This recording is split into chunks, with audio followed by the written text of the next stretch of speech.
কোরআন অবিশ্বাস করলে যেমন কাফের হবেন, নবীর তত্ত্বগুলো অবিশ্বাস করলে তেমন কাফের হয়ে যাবেন।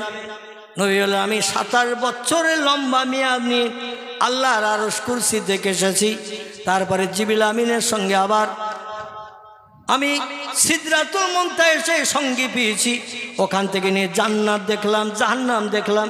জান্নাতের দরজা হলো 8টি, জাহান্নামের দরজা হলো 7টি। এক এক দরজার ভিতরে কত কোটি কোটি একর বিঘে জমি দিয়ে আল্লাহ এক একটা জাহান্নাম বানিয়ে রেখেছেন। একটা করে দরজা, এইভাবে দরজা আছে 7টি। জান্নাতির দরজা আছে 8টি। একটা কম দরজার জান্নাতি, যে জান্নাত হাসরের মাঠে বিচার আনতে পাবে, তাম পৃথিবীর এরিয়ার মতো 10টা পৃথিবীর জায়গা তার দেয়া হবে। নবীজি তত্ত্ব দিয়েছেন। আপনাদের কি অবিশ্বাস হয়? যদি অবিশ্বাস হয় তাহলে আপনার ইমানে দুর্বলতা এসে যাবে। এই জন্য আপনাকে না দেখলেও বিশ্বাস করতে হবে কোরআন সত্য, নবীর কথা সত্য। জোরে বলুন একটু আমিন। এই জন্য আল্লাহ কোরআনে সূরা বাকারায় বললেন, ইন্নাল্লাযীনা আমানু ওয়া আমিলুস সালিহাতি উলাইকা আসহাবুল জান্নাতি হুম ফিহা খালিদুন। জোরে বলুন একটু আল্লাহু আকবার। আল্লাহ বলেন, নিশ্চয়ই যারা আমারে না দেখে বিশ্বাস করবে, খুব ভালো করে শোনেন, এবার আমি শেষের দিকে নিয়ে যাচ্ছি। যারা আমারে না দেখে বিশ্বাস করবে, আমি স্রষ্টা কেমন দেখিনি, কিন্তু পয়গম্বরের কথা মোতাবেক আমি যে একজন মালিক আছি, যে বান্দারা আমারে না দেখে বিশ্বাস করবে, ওয়াল ইয়াউমিল আখির। আল্লাহ কোরআনে বলছেন, আমার পরকাল বলে একটা লম্বা জিন্দেগি রেখেছি, যে জিন্দেগির শেষ সীমা নাই। সব জিনিসের শেষ আছে, কিন্তু জান্নাতীদের কোনো শেষ নাই। জোরে বলুন একটু সুবহানাল্লাহ। ও দুনিয়ার মানুষ, তোমরা শোনো, পরকাল বলে একটা লম্বা জিন্দেগি বানিয়েছি। সেখানে মরণও হবে না, চিরস্থায়ী জিন্দাবস্থায় থাকবে। জাহান্নামী হলেও জাহান্নামের ভিতরে দগ্ধ হবে, পুড়বে। জাহান্নামের আগুন দুনিয়ার আগুনের থেকে 69 গুণ বাড়তি বেশি কড়া। পৃথিবীর আগুনের যে ক্রিয়া, এর থেকে জাহান্নামের আগুন আরো 69 গুণ বাড়তি বেশি ক্রিয়া করা। এমন আগুন আল্লাহ জাহান্নামে বানিয়ে রেখেছেন। জাহান্নামের আগুন চিরস্থায়ী জ্বালানোর জন্য আল্লাহ পাক 2টি জিনিস ব্যবহার করবেন। আমরা আগুন জ্বালানোর জন্য যেমন কাঠ ব্যবহার করি, কেরোসিন ব্যবহার করি, ডিজেল ব্যবহার করি, বিভিন্ন তেল ব্যবহার করি, গ্যাস সিলিন্ডার ব্যবহার করি না আগুন জ্বালানোর জন্য। আল্লাহ বলেন, জাহান্নামের আগুন কোটি কোটি বছর ধরে জ্বালিয়ে রাখার জন্য আমি 2টি জিনিস ব্যবহার করব। সে জিনিস 2টির নাম আল্লাহ কোরআনেও কোট করে দিয়ে দিয়েছেন। জোরে বলুন একটু আমিন। একটির নাম হলো মানুষ, আর একটির নাম হলো পাথর। কি বললাম নাম? একটির নাম হলো মানুষ। ইয়া আইয়ুহাল্লাযীনা আমানু কু আনফুসাকুম ওয়া আহলিকুম নারা। এরপরেই বলছেন আল্লাহ, আমার এই জাহান্নামের আগুনে তোমাদের দগ্ধ হতে হবে। আমার হুকুমের অমান্যতা যদি দাও, হুকুমকে বাস্তব জীবন রূপদান যদি না করো, আমার জাহান্নামের আগুনে তোমাদের পড়তে হবে। তো নিজে বাঁচলে হবে না, তোমার আহাল পরিজন বর্গের দিকে কেউ বাঁচাতে হবে। তুমি একা সলিমউদ্দিন চাচা 5 ওয়াক্ত নামাজ পড়ো, তাহাজ্জুদের নামাজ পড়ো, ইশরাকের নামাজ পড়ো, আওয়াবিনের নামাজ পড়ো, চাশতের নামাজ পড়ো, তুমি আল্লাহওয়ালা নামাজি। তোমার স্ত্রী নামাজ পড়ে না, তোমার ছেলে নামাজ পড়ে না, মেয়ে নামাজ পড়ে না। এদের যদি নামাজি না বানাও, ওরা যখন জাহান্নামে যাবে তোমারও টেনে নিয়ে জাহান্নামের আগুনে দগ্ধ করবে। এই জন্য আল্লাহ বলছেন, আহলিকুম নার, আমার জাহান্নামের কঠিন আগুন থেকে তোমার আহাল পরিজন বর্গ দিয়েকে বাঁচাও। এক অন্নভুক্ত এক সংসারে যারা দৈনন্দিন খায়, এরা হলো আহাল পরিজন। নিজে বাঁচলে হবে না, আহাল পরিজনদের বাঁচাতে হবে, কারণ ওরাই হাসরের মাঠে আপনার আমার শত্রু হবে। এরপরে আল্লাহ বলছেন, ওকুদুহান নাস, জাহান্নামের আগুন চিরস্থায়ী জ্বালিয়ে রাখার জন্য আমি মানুষকে কাঠ বানাবো।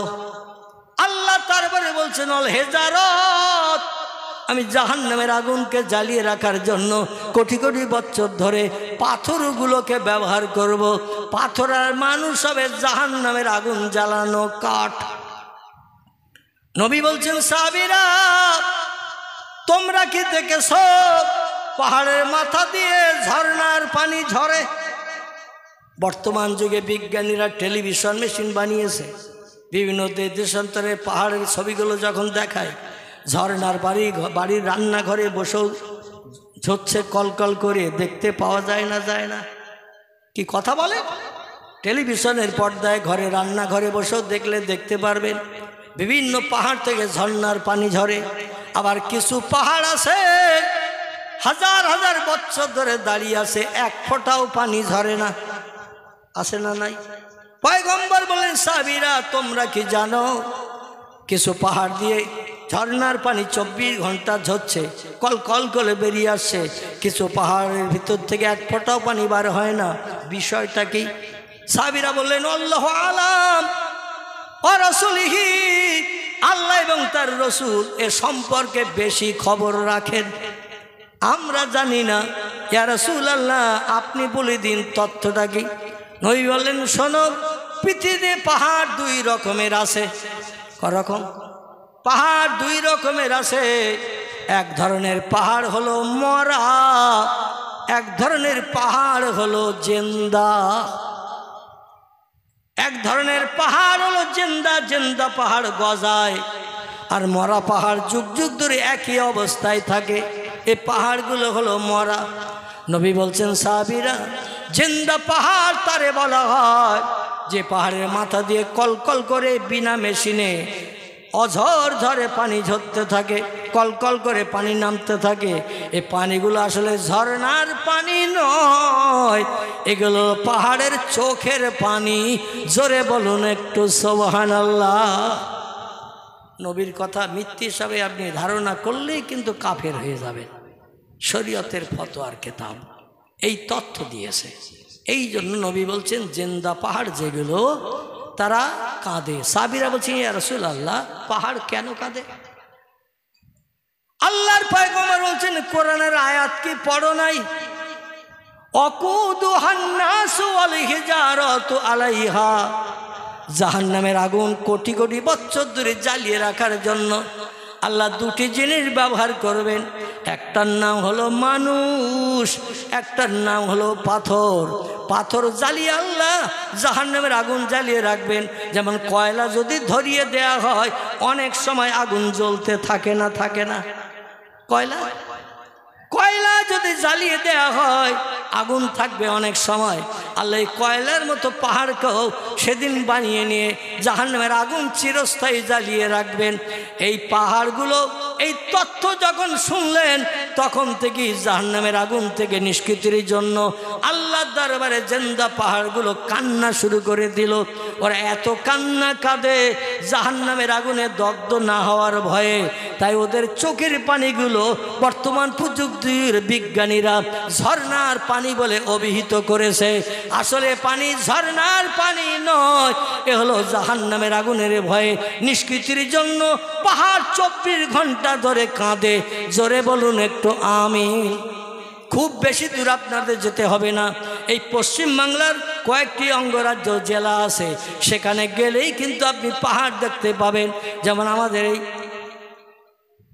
পশ্চিম বাংলার এমন করে মুর্শিদাবাদ মালদা ডিস্ট্রিক্ট পেরিয়ে যে আপনি যখন দিনাজপুরের দিকে চলে যাবেন বা বর্ধমান হয়ে যখন আপনি চলে যাবেন বাঁকুড়ার দিকে, বর্ধমান ডিস্ট্রিক্ট পেরিয়ে যখন বাঁকুড়ায় ঢুকবেন, বাঁকুড়ায় গেলে 2টি পাহাড় আপনার দেখার সুযোগ হবে। সম্ভবত 1982 সাল হবে, যদিও 1-8 বছরে ডিভাইড হতে পারে, আমার ডায়েরি না দেখেই তথ্যটা দিচ্ছি। 1981 কিংবা 82 সাল হবে। এখান থেকে অন্তত 38-39 বছর আগের কথা বলছি। আমি তখন মোটর বাইক চালিয়ে জলসা করতে যেতাম পশ্চিম বাংলার বিভিন্ন জেলায়। আমার মোটর বাইকের 4 বার ইঞ্জিন পাল্টানো হয়েছে, চলেছে মোট 4 লক্ষ কিলোমিটার।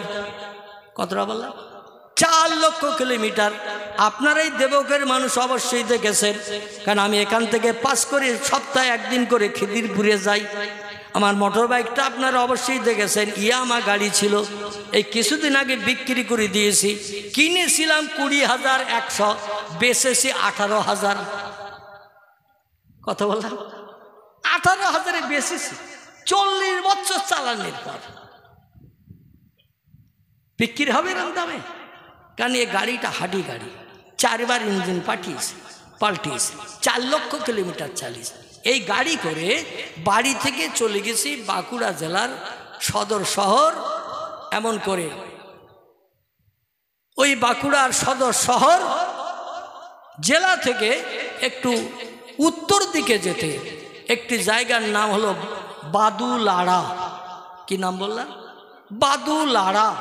তার পাশে একটি গ্রাম, গ্রামটির নাম হলো ভিকুডি। কি নাম বললাম? যদি কোনোদিন ফুরফুরার পীর সাহেব কেবলা আপনাদের এখানে এই এলাকায় আসে, আমার তত্ত্বটা সত্যকে মিথ্যা একটু যাচাই করবেন, কারণ ওখানে উনিও ছিলেন। নামটা বলবো? না বললে তো বুঝতে পারবেন না। হ্যাঁ, ইচ্ছা থাকতে পারি। আচ্ছা, খেয়ে দিয়ে রাতের বেলা বিবি বাচ্চা নিয়ে আমরা সবাই ঘুমাই বিশ্রামের জন্য। সবাই কি সকালবেলা ঘুম ভেঙে ওঠে না কিছু লোক মারা যায়? যায় না? যায় না? তা রাতের বেলা ঘুমিয়ে পড়েছে, আজরাইল কখন এসে চাবি মোড়া দিয়েছে ওই কেবল জানে।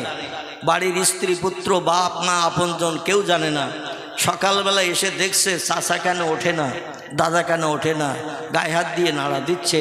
সকাল 7:30 বেজে গেছে, চাচার ডাক শোনে না। পরীক্ষা নিরীক্ষা করে দেখা গেল ডেথ, মানে জনম জনম বিদায় হয়ে গেছে। এমনটা ঘটে না? ঘটে না? বাড়ি থেকে ভালো মানুষ যাচ্ছে কোনো জায়গায় কোনো কারণে কোনো কাজে, হঠাৎ রাখছে অ্যাক্সিডেন্ট হয়ে, মানে গাড়ির চাকার তলায় পিষ্টে হয়ে এমন মরিয়েছে, বেলসা ছাড়া লাশ তোলার কোনো কায়দা নাই। এরম ঘটনা ঘটে না? ঘটে না?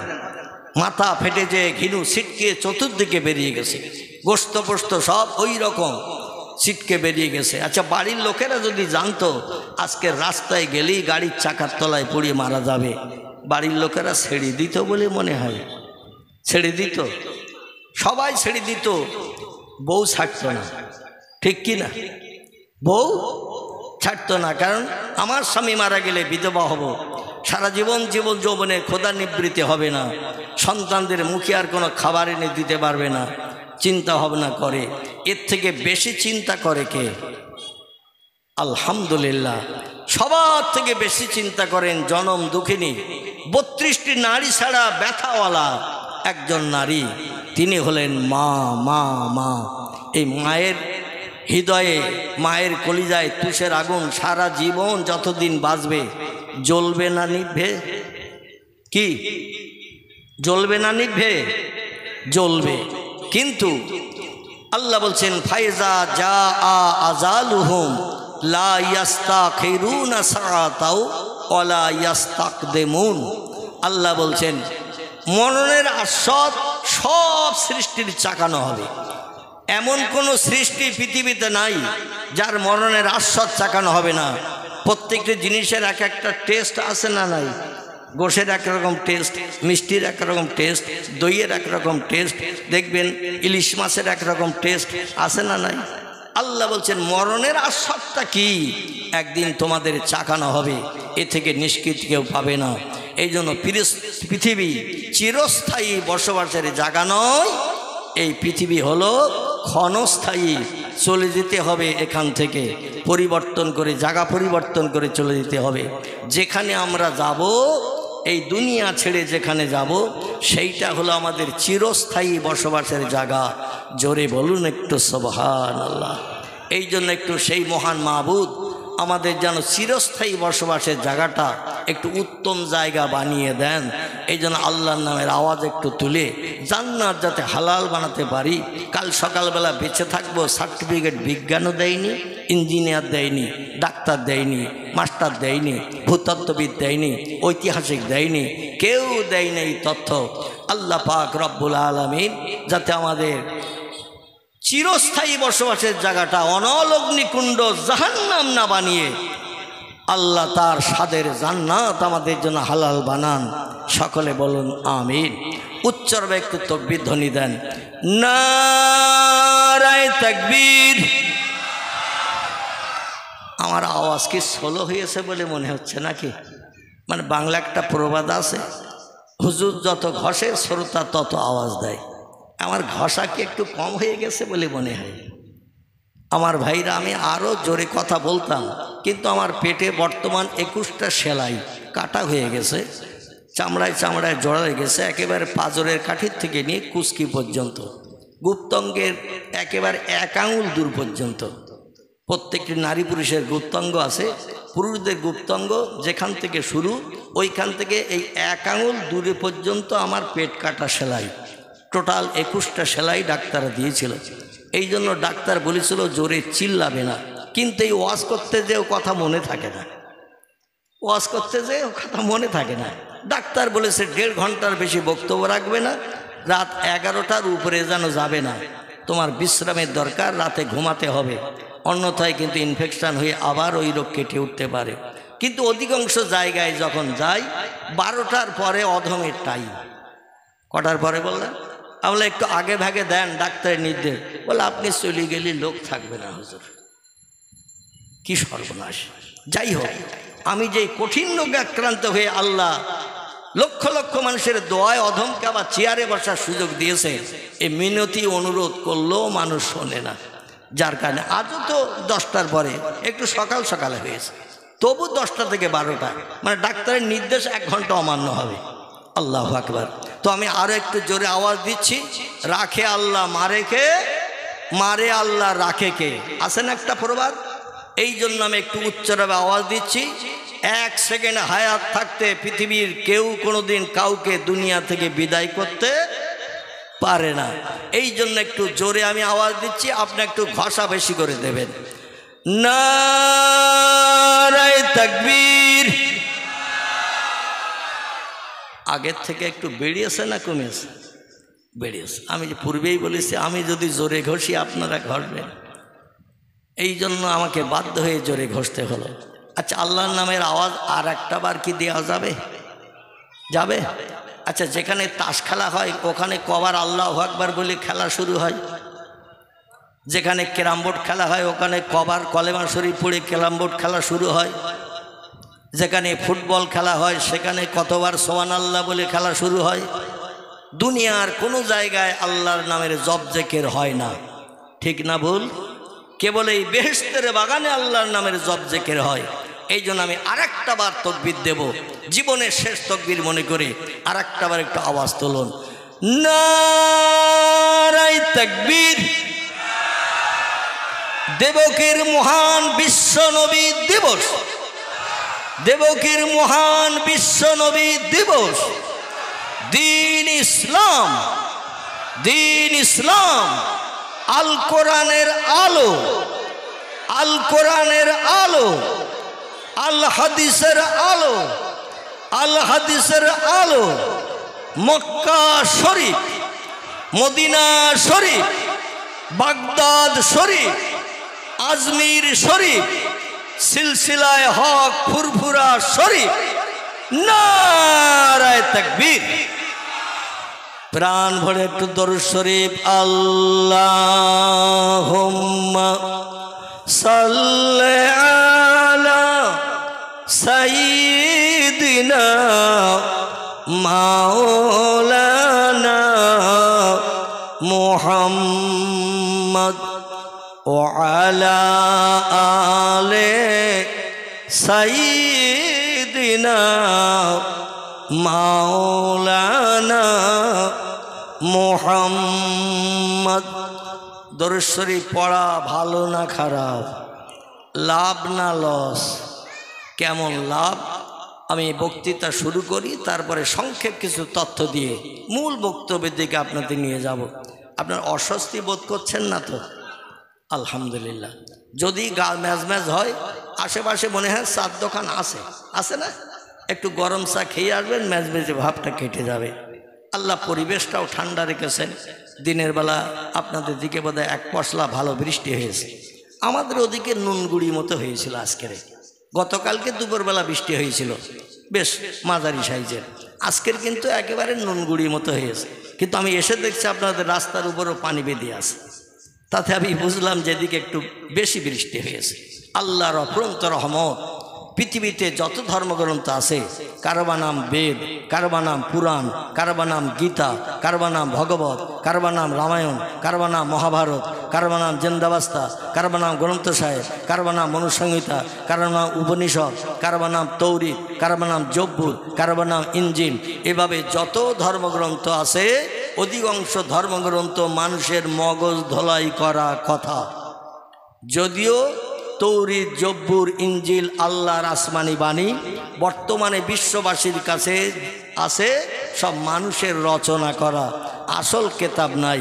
একটাই কেতাব আসল হিসাবে 1450 বছর পরও এখনো আসল হিসাবে বিবেচিত আছে, তার নাম হলো আল কোরআন। কি নাম বললাম? আল কোরআন। সেই কোরআনের থেকে আমি কিছু উদ্ধৃতি দেব ইনশাআল্লাহ, তার তরজামা এবং ব্যাখ্যার দিকে আপনাদের নিয়ে যাব।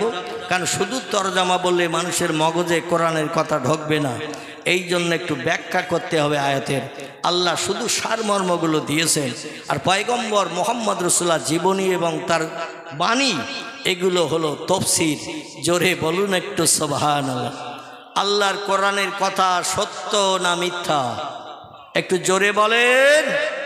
সত্য কথা শুনতে আপত্তি আছে কার কার? একটু হাত তোলেন। আপত্তি আছে কার কার?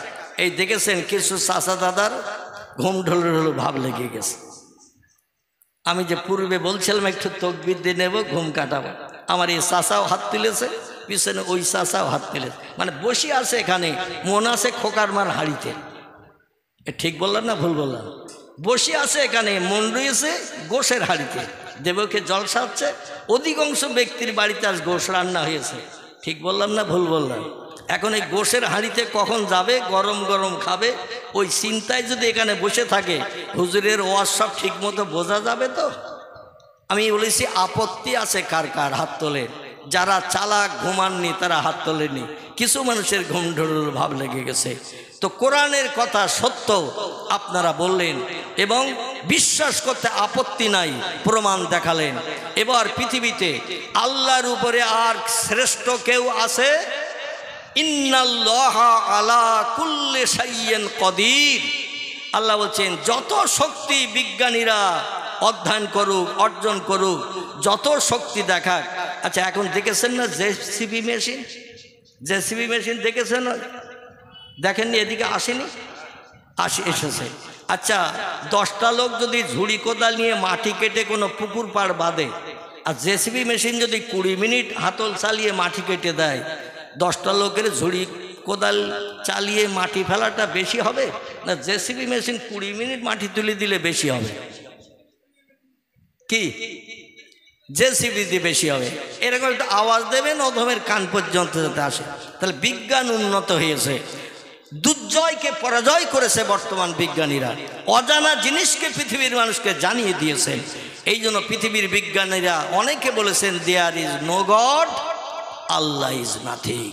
স্রষ্টা বলতে, প্রভু বলতে কেউ নাই, আমরা স্রষ্টা মানি না। তাদের জিজ্ঞাসাবাদ করা হলো কেন মানো না? ওরা বলল আল্লাহ যদি তামাম পৃথিবীর মালিক একজন হবে, না জানি তার চেহারা কত বড় হবে। অতীতকাল থেকে নিয়ে বর্তমান কাল পর্যন্ত কোনো বিজ্ঞান, কোনো দর্শন, কোনো ইঞ্জিনিয়ার, কোনো ডাক্তার, কোনো মাস্টার, কোনো ভূতত্ত্ববিদ, ঐতিহাসিক, ভৌগোলিক, সাহিত্যিক কেউ আল্লাহরে দেখতে পায়নি। আমরা যেটা দেখতে পাই সেটা বিশ্বাস করি, যেটা দেখতে পাই না সেটা বিশ্বাস করি না। বিজ্ঞানীদের বলা হলো সব কি দেখা যায়? ওরা বলছে সব দেখা যায় না বলেই তো আমরা দূরবীক্ষণ যন্ত্র বানিয়েছি। দূরবীন, দূরবীন বোঝেন তো? দূরবীন। এই যে আমরা জলসায় বসে আছি প্যান্ডেলের তলায়, আমাদের চোখের সামনে হাজার হাজার জীবাণু পয়জন ঘুরে বেড়াচ্ছে, ক্ষুদ্র থেকে ক্ষুদ্র। আমরা আমাদের চোখে একটাও জীবাণু পয়জন দেখতে পাচ্ছি, কিন্তু আইগেলার দূরবীন চোখে লাগান, হাজার হাজার জীবাণু পয়জন আপনার নাকে মুখের পাশে, চোখের পাশে ঘুরে বেড়াচ্ছে। এটা দূরবীক্ষণ যন্ত্রে ধরা যায়। ওরা বললো আমরা তীক্ষ্ণ যন্ত্র বানিয়েছি, আটলান্টিক মহাসাগরের পানির তলায় কি আছে উপর থেকে তাও দেখতে পাচ্ছি, প্রশান্ত মহাসাগরের পানির তলায় কি আছে সেটাও উপর থেকে দেখতে পাচ্ছি, বড় বড় পাহাড় পর্বতের উপরে কি আছে সেটাও আমরা দূরবীনের মাধ্যমে দেখতে পেলাম। আর আল্লাহ পৃথিবীর মালিক, একদিনও আমাদের আপনজন চাচা দাদা পাড়া প্রতিবাসী কেউ বলেনি আল্লাহর আমি কালকে দেখে এসেছি। এই জন্য আমরা বলি যেটা দেখি সেটা বিশ্বাস করি, যেটা দেখি না সেটা বিশ্বাস করি না। আচ্ছা, এই তথ্য এই থিওরিকে আমাদের মেনে চলা যাবে? জোরে বলুন, মেনে চলা যাবে? মেনে চলা যাবে না। কিছু জিনিস কিয়ামত পর্যন্ত চেষ্টা করলেও আমরা দেখতে পাবো না। দেখতে না পাওয়া সত্ত্বেও আল্লাহরে আমরা স্রষ্টা বলে মানব না। এখানেই বিজ্ঞানীদের সঙ্গে ইমানদার মোমেন মুসলমানদের একেবারে রাত দিনের মতো পার্থক্য। রাতের বেলা যেমন দিনের আলো পাওয়া যায় না, দিনের বেলা যেমন রাতের আলো পাওয়া যায় না, ঠিক তদনুরূপ বিজ্ঞানীদের সঙ্গে ইমানদার মোমেন নবী ভক্ত মুসলমানদের ওই রকম পার্থক্য কিয়ামত অবধি থাকবে। জোরে বলুন একটু সুবহানাল্লাহ। তবে যারা স্রষ্টারে মানবে না, আল্লাহর কোরআনের বিধানগুলো বিশ্বাস করবে না, তাদের পরিণতি কি হবে? আর যারা না দেখে আল্লাহরে বিশ্বাস করবে তাদের পরিণতি কি হবে? আসুন আমরা একটু সামনের দিকে কোরআনের আয়াত নিয়ে গিয়ে যাই। পয়গম্বর মুহাম্মদ রাসূলুল্লাহ জবানি কোরআন যদি সত্য হয়, যারে না বানালে আল্লাহ কিছুই বানাতেন না। হাদিসে কুদসির ভিতরে এসেছে, লাউলাকা লামা খলাকতুল আফলাক। আল্লাহ বলছেন আমি কোনো কিছুই বানাতাম না, ফেরেশতাও বানাতাম না, জান্নাতও বানাতাম না, জাহান্নাম বানাতাম না, জান্নাতের পরিসেবক হুর গেলেমান পর্যন্ত আমি বানাতাম না, আসমান জমিন চন্দ্র সূর্য গ্রহ নক্ষত্র সাগর সলিল পাহাড় পর্বত গিরিরাজি কিছুই বানাতাম না সৃষ্টির পূর্বে যদি আমার মুহাম্মাদুর রাসূলুল্লাহকে না বানাতাম। আর একটু জোরে বলুন নারায়ে তাকবীর। সেই নবীজির বাণী কথা আপনাদের কাছে দুটি একটি রাখবো, তার তরজমা এবং ব্যাখ্যা রাখবো। আপনারা শুনতে রাজি আছেন? আচ্ছা, কে কে রাজি আছেন এইবার একটু হাত তুলে দেখান তো দেখি। নারায়ে তাকবীর। আলহামদুলিল্লাহ। রসুলের জবানি কোরআনের মতো সত্য না মিথ্যা? সবাই একমত? একমত। তাহলে আমি একটুখানি হাফি আলি পরীক্ষা নেব আপনাদের। কি পরীক্ষা? হাফি আলি টেস্ট ফাইনাল নেব না। ফাইনাল নিলে বাড়ি চলে যাবেন, কারণ পরীক্ষা শেষ হয়ে গেছে। এবার কবে মার্কশিট দেবে, প্রোগ্রেস রিপোর্ট দেবে, সেই অপেক্ষায় এক আধ সপ্তাহ ছাত্ররা অপেক্ষা করে। কারণ খাতাগুলো দেখবে, নাম্বার দেবে, আবার মার্কশিটে লিখে দেবে, দিনের দিন হাতে দেবে, কেউ বা হাসবে কেউ বা কাঁদবে, ঠিক কি না? এই জন্য ফাইনাল পরীক্ষা নেব না। কোরআনকে কেমন সত্য বিশ্বাস করেন? পয়গম্বরের জবানি আমি যার নাম কয়েকটি পূর্বে বলেছি, কারবা নাম বুখারী শরীফ, কারবা নাম মুসলিম শরীফ, কারবা নাম তিরমিজি, কারবা নাম আবু দাউদ, কারবা নাম ইবনে মাজাহ, কারবা নাম নাসাই, কারবা নাম দারুমি, কারবা নাম দারকুতনি, কারবা নাম বাইহাকি, কারবা নাম তিবরানি, কারবা নাম মুয়াত্তা মালিক, কারবা নাম ইশকাতুল মাসাবি, কারবা নাম ইবনে হাব্বান, কারবা নাম আল হাকিম, কারবা নাম আল মুস্তাদরাক, কারবা নাম তারগিব, কারবা নাম আল হাসান। এগুলো সব সহি হাদিসের কেতাবের নাম, ভরা আছে পুস্তকের পৃষ্ঠায়, কিছু কম বেশি 3.5 লক্ষের মতো। কতটা বললাম? 3.5 লক্ষের মতো এই সহি হাদিসের কেতাবের ভিতরে পয়গম্বরের জবানি লিপিবদ্ধ হয়েছে। 1450 বছর আগ থেকে নিয়ে বর্তমান 2021 সালের শেষের দিকে, এই 25 সালের শেষের দিকে আমরা এখন বর্তমানে চলছি। আজ পর্যন্ত নবীজির বাণী একটা মিথ্যা, কোনো বিজ্ঞান, কোনো দর্শন, কোনো ইঞ্জিনিয়ার, কোনো ডাক্তার, কোনো মাস্টার, কোনো ভূতত্ত্ববিদ, কোনো ঐতিহাসিক, কোনো ভৌগোলিক একটা তথ্য মিথ্যা প্রমাণ করতে পেরেছে? ইহা তাকে কিয়ামত পর্যন্ত আল্লাহর কোরআনের একটা তথ্য মিথ্যা প্রমাণ করার ক্ষমতা পৃথিবীর কোনো মানুষের মগজে আসবে না। পয়গম্বরের জবানি সত্য, এটা মিথ্যা বানানোর দায়িত্ব কোনো ব্যক্তি সার্টিফিকেট দিয়ে দিতে পারবে না। কারণ রসুল বলছেন ইন্নামা বুইস্তু মুআল্লিমান, আল্লাহ পাক আমাকে তামাম বিশ্ববাসীর শিক্ষক করে, টিচার করে, প্রফেসর করে, অধ্যাপক অধ্যক্ষ করে বিশ্ববাসীর কল্যাণের জন্য আমাকে উচ্চ শিক্ষিত করে পাঠিয়েছেন। আমার মতো জ্ঞান অতীতে কারো ছিল না, বর্তমানে নাই, ভবিষ্যৎ জেনারেশন কিয়ামত পর্যন্ত কারো নসিবে জড়বে না। জোরে বলুন একটু সুবহান। নবী বলছেন যদিও আমি স্কুলে যাই নাই, কলেজের চৌকাঠ পার হয়নি, বিশ্ববিদ্যালয়ের দরজা দেখিনি, খাতা কলম দিলে আমি লিখতে পারতাম না, বই দিলে আমি পড়তে পারতাম না। তাই বলে যেন ধারণা করিও না পাড়ার ওই রাখাল ছেলেটা গরু ছাগল চড়া স্কুলে যায়নি, আমি মোহাম্মদ তার মতো, ওই রকম চিন্তাটা যেন করিও না।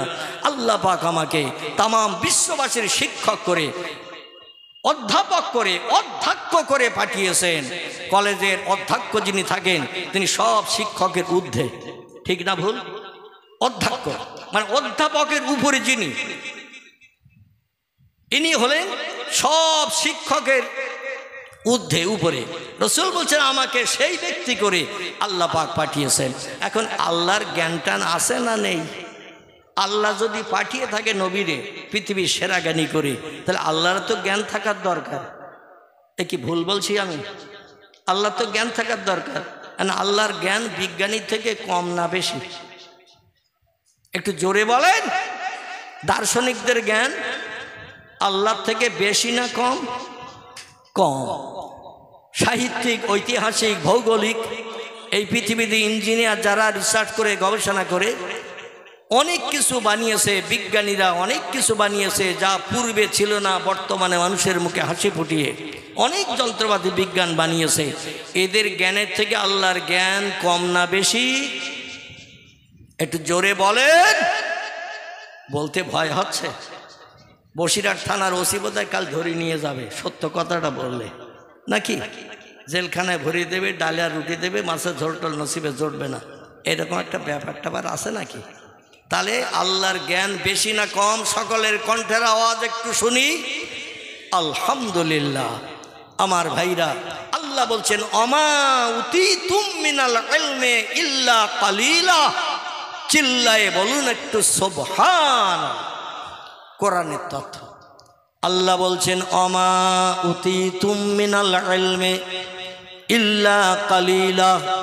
ও মানুষ, বিজ্ঞান হয়েছ, দার্শনিক হয়েছ, ইঞ্জিনিয়ার হয়েছ, ডাক্তার হয়েছ, মাস্টার হয়েছ, দীর্ঘ 22-24 বছর ধরে পড়াশুনো করেছো, তারপরও ঘরে বসে বসে বইপত্র পড়ে রিসার্চ করে গবেষণা করে মগজ ধলাই করে হাজারো যন্ত্র মেশিন বানিয়েছো, হাজারো পুস্তক রচনা করেছো, কিন্তু তোমাদের জ্ঞান কতটা তোমরা কি জানো?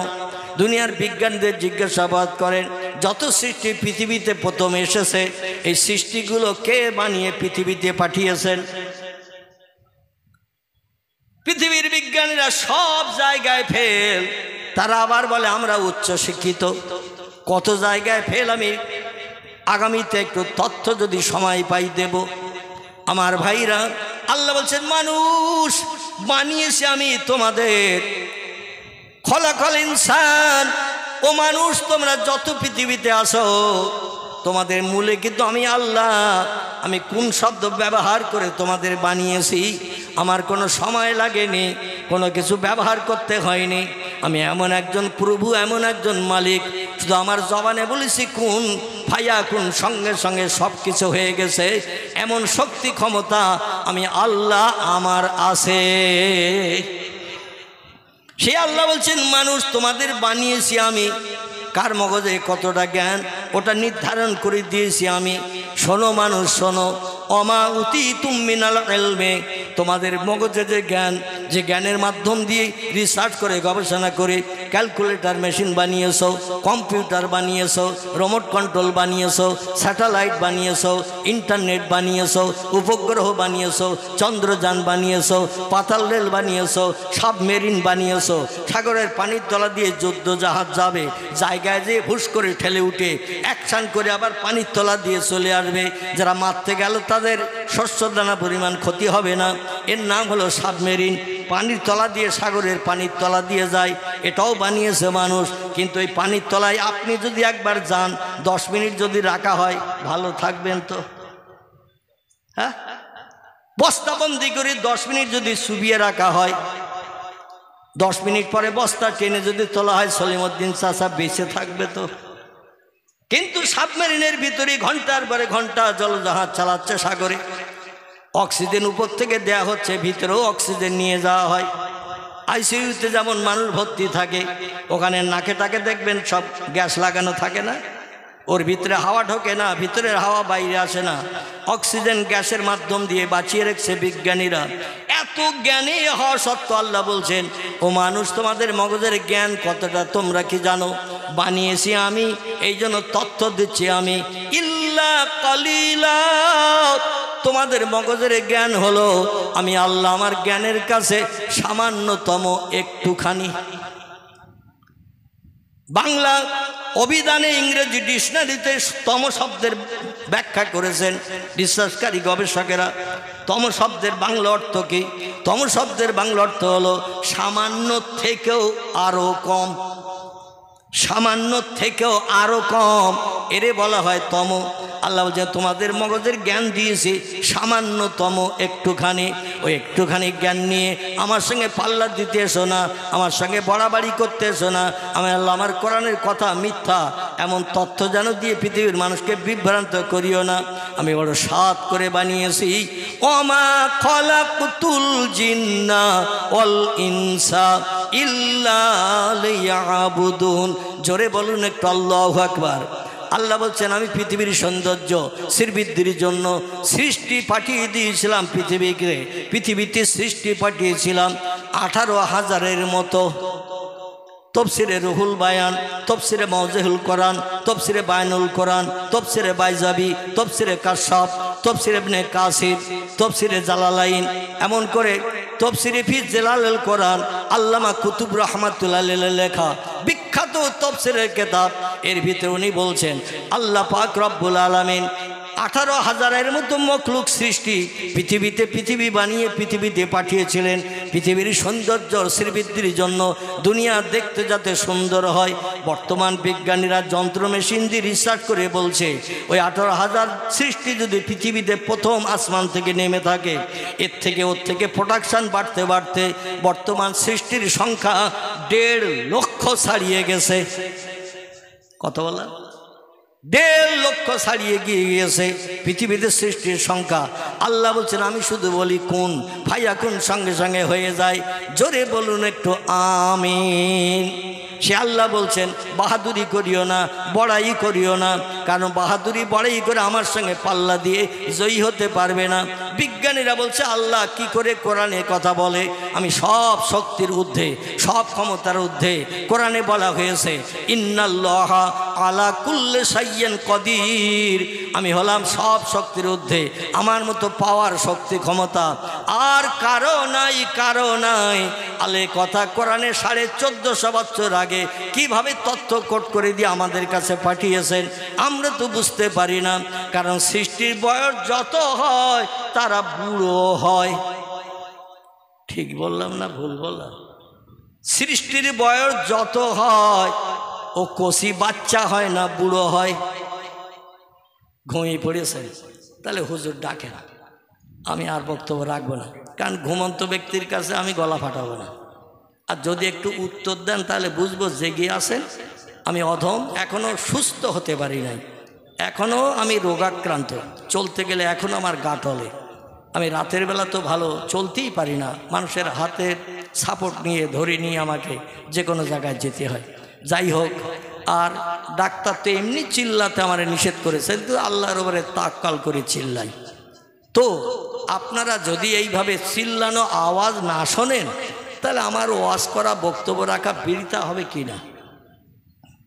বিজ্ঞানীরা বলছে আল্লাহ যদি এই পৃথিবী বানিয়ে থাকে, খুব ভালো করে শোনেন, আল্লাহ যদি এই পৃথিবী বানিয়ে থাকেন, Japan, German, England, Holland, Poland, Italy, Brazil, Thailand, Singapore, Burma, রেমন, পৃথিবীর বিভিন্ন দেশের বিজ্ঞানীরা রিসার্চ করে গবেষণা করে বলছে পৃথিবীর বয়স কেউ বলেছেন 15,000 বছর, কেউ বলেছেন 25,000 বছর, কেউ বলেছেন 40,000 বছর, কেউ বলেছেন 50,000 বছর, কেউ বলেছেন 1 লাখ।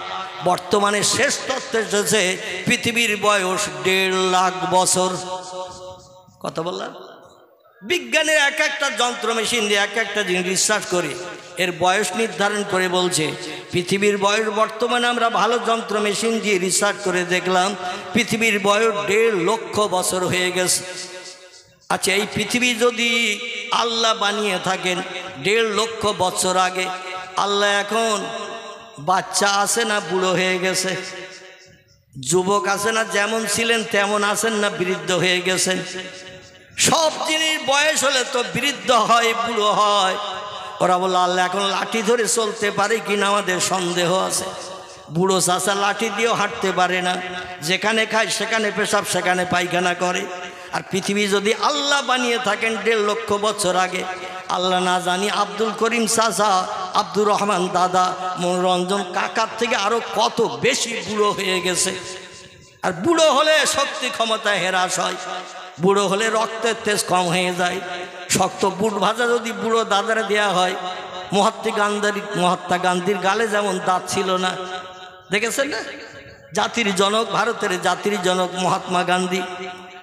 বিভিন্ন জায়গায় রাস্তার মোড়ে স্ট্যাচু করা রয়েছে, চোখে চশমা, হাতে লাঠি, পরনে ধুতি, বোকড়া গালে ফিক ফিক করে হাসতেছে। এই বোকড়া গালওয়ালার হাতে যদি বুট ভাজা দেন, ও চিবিয়ে খেতে পারবে বলে মনে হয়? ও খেতে গেলে কি করতে হবে? টপ করে বলে, অত সময় নাই, ও শুধু গালে দেবে আর গিলে গিলে খাবে, ঠিক কি না? চিবিয়ে আস্বাদ নেওয়ার দরকার নাই।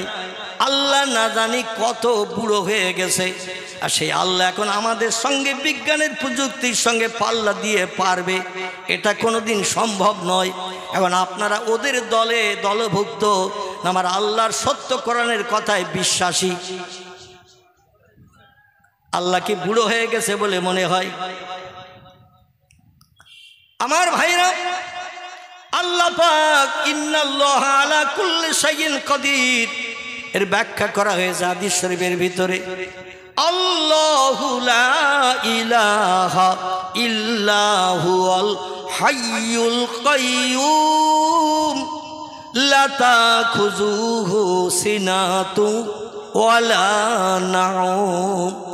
আল্লাহ বলছেন, মানুষ তোমরা বয়স বেশি হলে বৃদ্ধ হও, বুড়ো হও, দাঁত পড়ে যায়, চোখের পাওয়ার লেস হয়ে যায়, এটা স্বাভাবিক। পৃথিবীর সব সৃষ্টির নসিবে এটা জোটে, কিন্তু সৃষ্টির দিকে নিদর্শন দেখে আমার সঙ্গে যেন ওই তুলনা করিও না। আমি হলাম বিরল আল্লাহ, জোরে বলুন একটু সুবহানাল্লাহ। তোমরা কৈশোর থেকে যৌবনাক্ত হবে, যৌবনাক্ত থেকে বৃদ্ধ বুড়ো হবে। একদিন আজরাইল দিয়ে তোমাদের চাবি মোড়া দিয়ে প্রাণনাশ করা হবে। ধারণা যেন করিও না আমি তোমাদের মতো মরব। আল্লাহু হাইয়ুন কাইয়্যুম, আমি অতীতে যেমন ছিলাম বর্তমানে তেমন আছি, ভবিষ্যতেও তেমন থাকবো। না মরবে আল্লাহ? আল্লাহ বলছেন শোনো, তোমাদের খাওয়ার দরকার হয়, পেশাবের দরকার হয়, পায়খানার দরকার হয়, ঘুমানোর প্রয়োজন হয়, কিন্তু আমি এমন একজন আল্লাহ, লা তাখুযুহু সিনাতু ওয়ালা নাউম, আমার জীবনে কোনোদিন ঘুম লাগে না, ইচ্ছা করে আমি ঘুমাই না। আমি আল্লাহ প্রতিদিন 24 ঘন্টা জেগে থাকি। বান্দাদের কার কি চাহিদা আছে, আর আমার ডেকে বান্দা চোখের পানি ফেলে ডাকবে, আল্লাহ সমস্যার সমাধান করে দাও। আর আমি আল্লাহ প্রধানের মতো, মেম্বারের মতো, এমএলএর মতো, থানার ওসির মতো রাত 12টার পরে নাকের শব্দ গোপ্রসাবের মতো ফোঁস করে তুলে ঘুমাবো। তাহলে জনগণের দেখবে কে? আমি আল্লাহ বানিয়েছি সব সৃষ্টিকে, তাই 24 ঘন্টা জেগে থাকে। সব সৃষ্টির দাবি দেওয়া শুনে আমি আল্লাহ তাদের মুখে হাসি ফুটানোর জন্যে, জোরে বলুন একটু সুবহানাল্লাহ। তোমাদের চেহারার পরিবর্তন হবে, বাচ্চা থেকে যুবক হবে, যুবক থেকে বুড়ো হবে। তার কারণ হলো তোমাদের খাওয়ার দরকার হয়, পেশাবের দরকার হয়, পায়খানার দরকার হয়, ঘুমানোর প্রয়োজন হয়, রোগ বেমারি হলে ট্যাবলেট খেতে হয়, ইনজেকশন দিতে হয়। কিন্তু আমি আল্লাহ, আমি খাই না, আমি ঘুমাই না, আমি পেশাব করি না, আমি পায়খানা করি না। তোমাদের যে সমস্তগুলোর প্রয়োজন দৈনন্দিন, আমার এই প্রয়োজন একটাও নাই। শুধু আমি আল্লাহ, আমার নয়, আমার ফেরেশতারাও খায় না, ঘুমায় না, পেশাব করে না, পায়খানা করে না, স্বামী স্ত্রী মিলন নাই, ওদের কোনো কাম প্রলোভন নাই, ওরা হলো সব বিষয় থেকে আমার মতো মুক্ত। জোরে বলুন একটু সুবহানাল্লাহ। আর একটু জোরে বলুন সুবহানাল্লাহ। এজন্য আমার সম্পর্কে তোমরা কোনো ধারণা করিও না। আমি আল্লাহ পাক সব সময় দৈনন্দিন 24 ঘন্টা, হাজার হাজার লক্ষ লক্ষ কোটি কোটি বছর কোনোদিন একটু তন্দ্রা ভাব আমার আসে না, সব সময় জেগে থাকি। চিল্লায়ে বলুন আমিন। বিশ্বাস করেন সবাই? বিজ্ঞানীরা যে তথ্য দিয়েছে, সেখান থেকে 1450 বছর আগে একজন পয়গম্বরও এই তথ্য মনে মনে ধারণা করেছিলেন। সে পয়গম্বর আবার সাধারণ পয়গম্বর নয়। কোরআনের ভিতরে টোটাল 27 জন পয়গম্বরের নাম কোট করা হয়েছে টোটাল কোরআনের ভিতরে। এই 27 জন পয়গম্বরের থেকে 25 জন পয়গম্বরের জীবনী আল্লাহ কোরআনে কম বেশি বর্ণনা করেছে। এই 25 জন পয়গম্বরের ভিতরে জালালি কদরের পয়গম্বর যারা ছিলেন, উচ্চ মর্যাদা সম্পন্ন পয়গম্বর যারা ছিলেন, তাদের ভিতরে একজন নাম হলো তার মুসা কালিমুল্লাহ। কি নাম বললাম? নাম হলো তার মুসা কালিমুল্লাহ। আল্লাহ দরবারে মুসা একদিন জিজ্ঞাসাবাদ করছেন তুর পাহাড়ে যে, কোথায়? তুর পাহাড়, যেখানে আল্লাহর সঙ্গে মুসা নবীর টেলিফোন হতো, কথা হতো। বর্তমান যুগের টেলিফোন মেশিন, তখন মানুষ নাম জানতো না। হাওয়ার মাধ্যম দিয়ে কথা ঘরের ভিতরে পৌঁছে দেয়, রান্নাঘরে পৌঁছে দেয়, এরকম নাম নিশ্চয় মানুষ জানতো না। হাওয়ায় যাওয়া উড়ে যায় যাত্রী নিয়ে, শূন্যে চলে যায়, মানুষ এটাও বিশ্বাস করে নাই। রেডিও যখন তৈরি হয় নাই, এক জায়গা থেকে সেন্টার থেকে ক্যাসেট চাপাবে আর বাড়ি বাড়ি রেডিওয়ে কথা হবে, এটাও মানুষ বিশ্বাস করেনি। আল্লাহ বলছেন ইয়াসিন অল কোরআনিল হাকিম। জোরে বলুন একটু আল্লাহু আকবার। কোরআন পাকের 22 পারা, সূরাটির নাম হলো সূরাতুল ইয়াসিন। কি নাম বললাম? 22 পারার একেবারে শেষে আল্লাহ এই সূরাটা কোরআন পাকে কোট করেছেন। কোট করে দিয়ে বিশ্ববাসীর মগজ ধলাই করে দিয়েছেন। আল্লাহ বলেন ইয়াসিন অল কোরআনিল হাকিম। আমার মহব্বতের ইয়াসিন বিশ্ব নবীর গুণবাচক নাম। নবীর চরিত্র, আখলাক, আদর্শ, ব্যবহারে খুশি হয়ে আল্লাহ কয়েকটা গুণবাচক নাম ধরে ধরে ডেকেছেন। আমাদের দেশে দেখবেন ভালো নাম একটা থাকে, আবার তার ডাক নামও একটা থাকে। থাকে না? থাকে না? ভালো নাম একটা থাকে, আবার ডাক নাম আছে মিন্টু, ডাক নাম আছে পিন্টু, ডাক নাম আছে নন্টু, ডাক নাম আছে লালটু, ডাক নাম আছে বল্টু, ডাক নাম আছে বাপি, ডাক নাম আছে বাপ্পা, ডাক নাম আছে বাবলু, ডাক নাম আছে বাচ্চু, ডাক নাম আছে ডবলু, ডাক নাম আছে বুলু, ডাক নাম আছে আকাশ। কিন্তু আমি এখনো পর্যন্ত শুনিনি আকাশের নিচেই কি। আকাশের নিচে এই জমিনের তলায় কি কি বলি? পাতাল। পাতাল বলি না? এই পাতাল নামটা এখনো আমি শুনতে পাইনি। কবে রাখবে মুসলমানের ছেলেরা? বাংলাদেশে ভুরি ভুরি আকাশ নাম পাওয়া যায়, নাম রেখেছে আকাশ। তো পাতাল নামটা রাখ, মিলিয়ে যাক। ঠিক না ভুল? মিন্টু, পিন্টু, নন্টু, ঝন্টু, লালটু, বল্টু, বাপি, বাপ্পা, বাবলু, বাচ্চু, ডবলু, বুলু, এইভাবে হাজার হাজার নাম মুসলমানদের ছেলেদের আছে না নাই? রসুল বলছেন ইসমি আউলাদুকুম কাইসমিল আম্বিয়া। ও দুনিয়ার উম্মতে মণ্ডলীরা শোনো, উম্মতে মুহাম্মাদিরা শোনো, আল্লাহ যদি তোমাদের কোনো পুত্র সন্তান দান করে, ছেলে যদি দেয়, একটু কাইসমিল আম্বিয়া, নবীদের নামের সঙ্গে ছেলেদের নামগুলো একটু মিলিয়ে রাখবে। কাদের সঙ্গে নাম রাখতে বলেছে? আল্লাহ বলছেন, নবী বলছেন নবীদের নামের সঙ্গে ছেলেদের নামগুলো মিলিয়ে রাখবে। আল্লাহ যদি কোনো কন্যা সন্তান দান করে, মেয়েদের নামগুলো নবীর বিবিদের নামের সঙ্গে মিলিয়ে রাখবে। সাহাবীরা বলেন মা হিয়া ইয়া রাসূলুল্লাহ। ওল মডেলের যুগের পয়গম্বরদের নামের সঙ্গে, ওল মডেলের যুগের পয়গম্বরের বিবিদের নামের সঙ্গে আমাদের ছেলে মেয়েদের মডার্ন যুগের নাম রাখলে লাভ কি হবে? মানুষ লাভে লোহা বইতে চায়, বিনা লাভে তুলো কেউ মাথায় নিতে চায় না। এখন ওই নাম রাখলে পূর্ণ যুগের নাম, হাজার হাজার বছর আগের নাম রাখলে লাভ কে হবে? রসুল বললেন, সাহাবীরা, আদম সফিউল্লাহ থেকে নিয়ে ঈসা রুহুল্লাহ পর্যন্ত, ইহা তাকে আমি মুহাম্মদ রসুল্লাহ পর্যন্ত যদি কোনো ব্যক্তি তাদের ছেলেদের নাম পয়গম্বরদের নামের সঙ্গে রেখে দেয়, একটাও নবী হাসরের মাটি জাহান্নামী হবে না। সব নবী হিসাব নিকাশ বিহীন আল্লাহর জান্নাত হালাল বানাবে। আর নবীরা যখন জান্নাতে যাবে, হাসরের মাঠে জান্নাতে যাওয়ার সময় নামের বন্ধুদের হাসরের মাঠ থেকে খুঁজে খুঁজে বার করবে।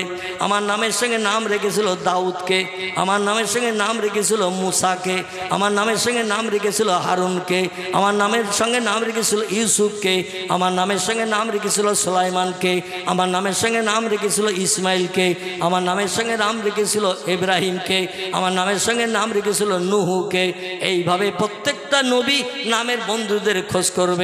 আল্লাহ ডেকে বলবেন, ও আমার প্রেমিক বান্দা পয়গম্বরের দল, জান্নাত হালাল বানালাম, ঘোষণা দিয়ে দিলাম হাসরের মাঠে, এখনো কেন হাসরে খোঁজো? বলে, আমার নামটা যে লোকটি রেখেছিল ওই যুগে আমি পৃথিবীতে ছিলাম না, আমার নামটা রাখার কারণে পাড়ার মানুষেরা মুসা বলে বলে তারে ডেকেছে, দাউদ বলে বলে তারে ডেকেছে, ইব্রাহিম বলে বলে ডেকেছে, ইউসুফ বলে বলে ডেকেছে। আমি পৃথিবীতে ছিলাম না, কিন্তু আমার নামটা ওই লোকটা রাখার কারণে কিয়ামত পর্যন্ত আমার নাম মানুষের মুখে মুখে প্রচারিত হয়েছে। আর ওই লোকটা জাহান্নামের আগুনে দগ্ধ হবে। আমি আল্লাহর পয়গম্বর ওটা পছন্দ করি না। জান্নাতে যদি আমারে দেন, আমার নামের বন্ধুদের সঙ্গে করে নিয়ে জান্নাতে যাওয়ার সুযোগ দিতে হবে। নবীদের নামের সঙ্গে নাম রাখা ভালো না খারাপ? ওল্ড মডেলের নাম এখন তার মানুষ রাখতে চায় না।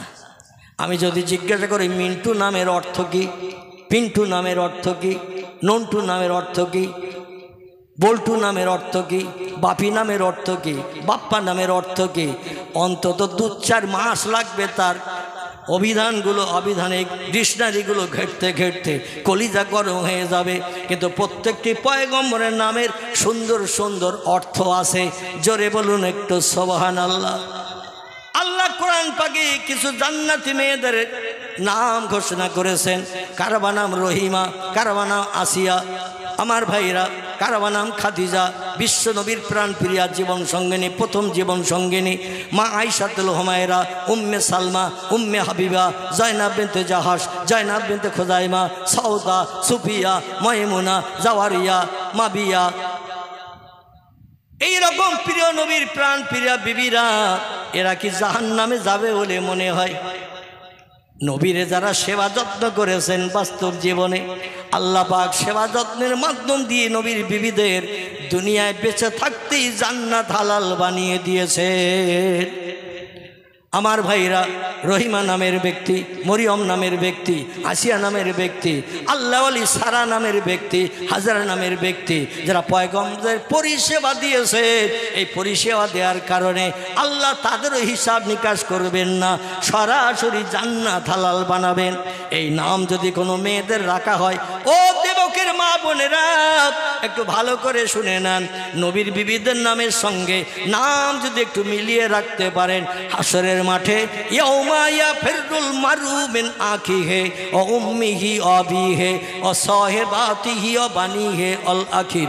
আল্লাহ কোরআনে তত্ত্বকট করে বলছেন, হাসরের মাঠ যেদিন সংগঠিত করব, বাপ ছেলের চিনবে না, ছেলে বাপের কাছে পরিচয় দেবে না, মা মেয়ের পাশে যাবে না, মেয়ে মারে চিনতে পারবে না, ভাই বোনের সঙ্গে কোনো সম্পর্ক রাখবে না, বন্ধু বান্ধব কেউ কারোর দিকে একবার ফিরেও তাকাবে না। সেদিন আল্লাহ পাক রব্বুল আলামিন নবীর বিবিদের নামের সঙ্গে নাম রাখার কারণে ওই বিবিদের যখন জান্নাত হালাল বানাবেন, ওই নবীর বিবিরা নামের বান্ধবীদের খুঁজে খুঁজে নিয়ে আল্লাহর জান্নাতে যাওয়ার জন্য আল্লাহর কাছে দাবি করবেন।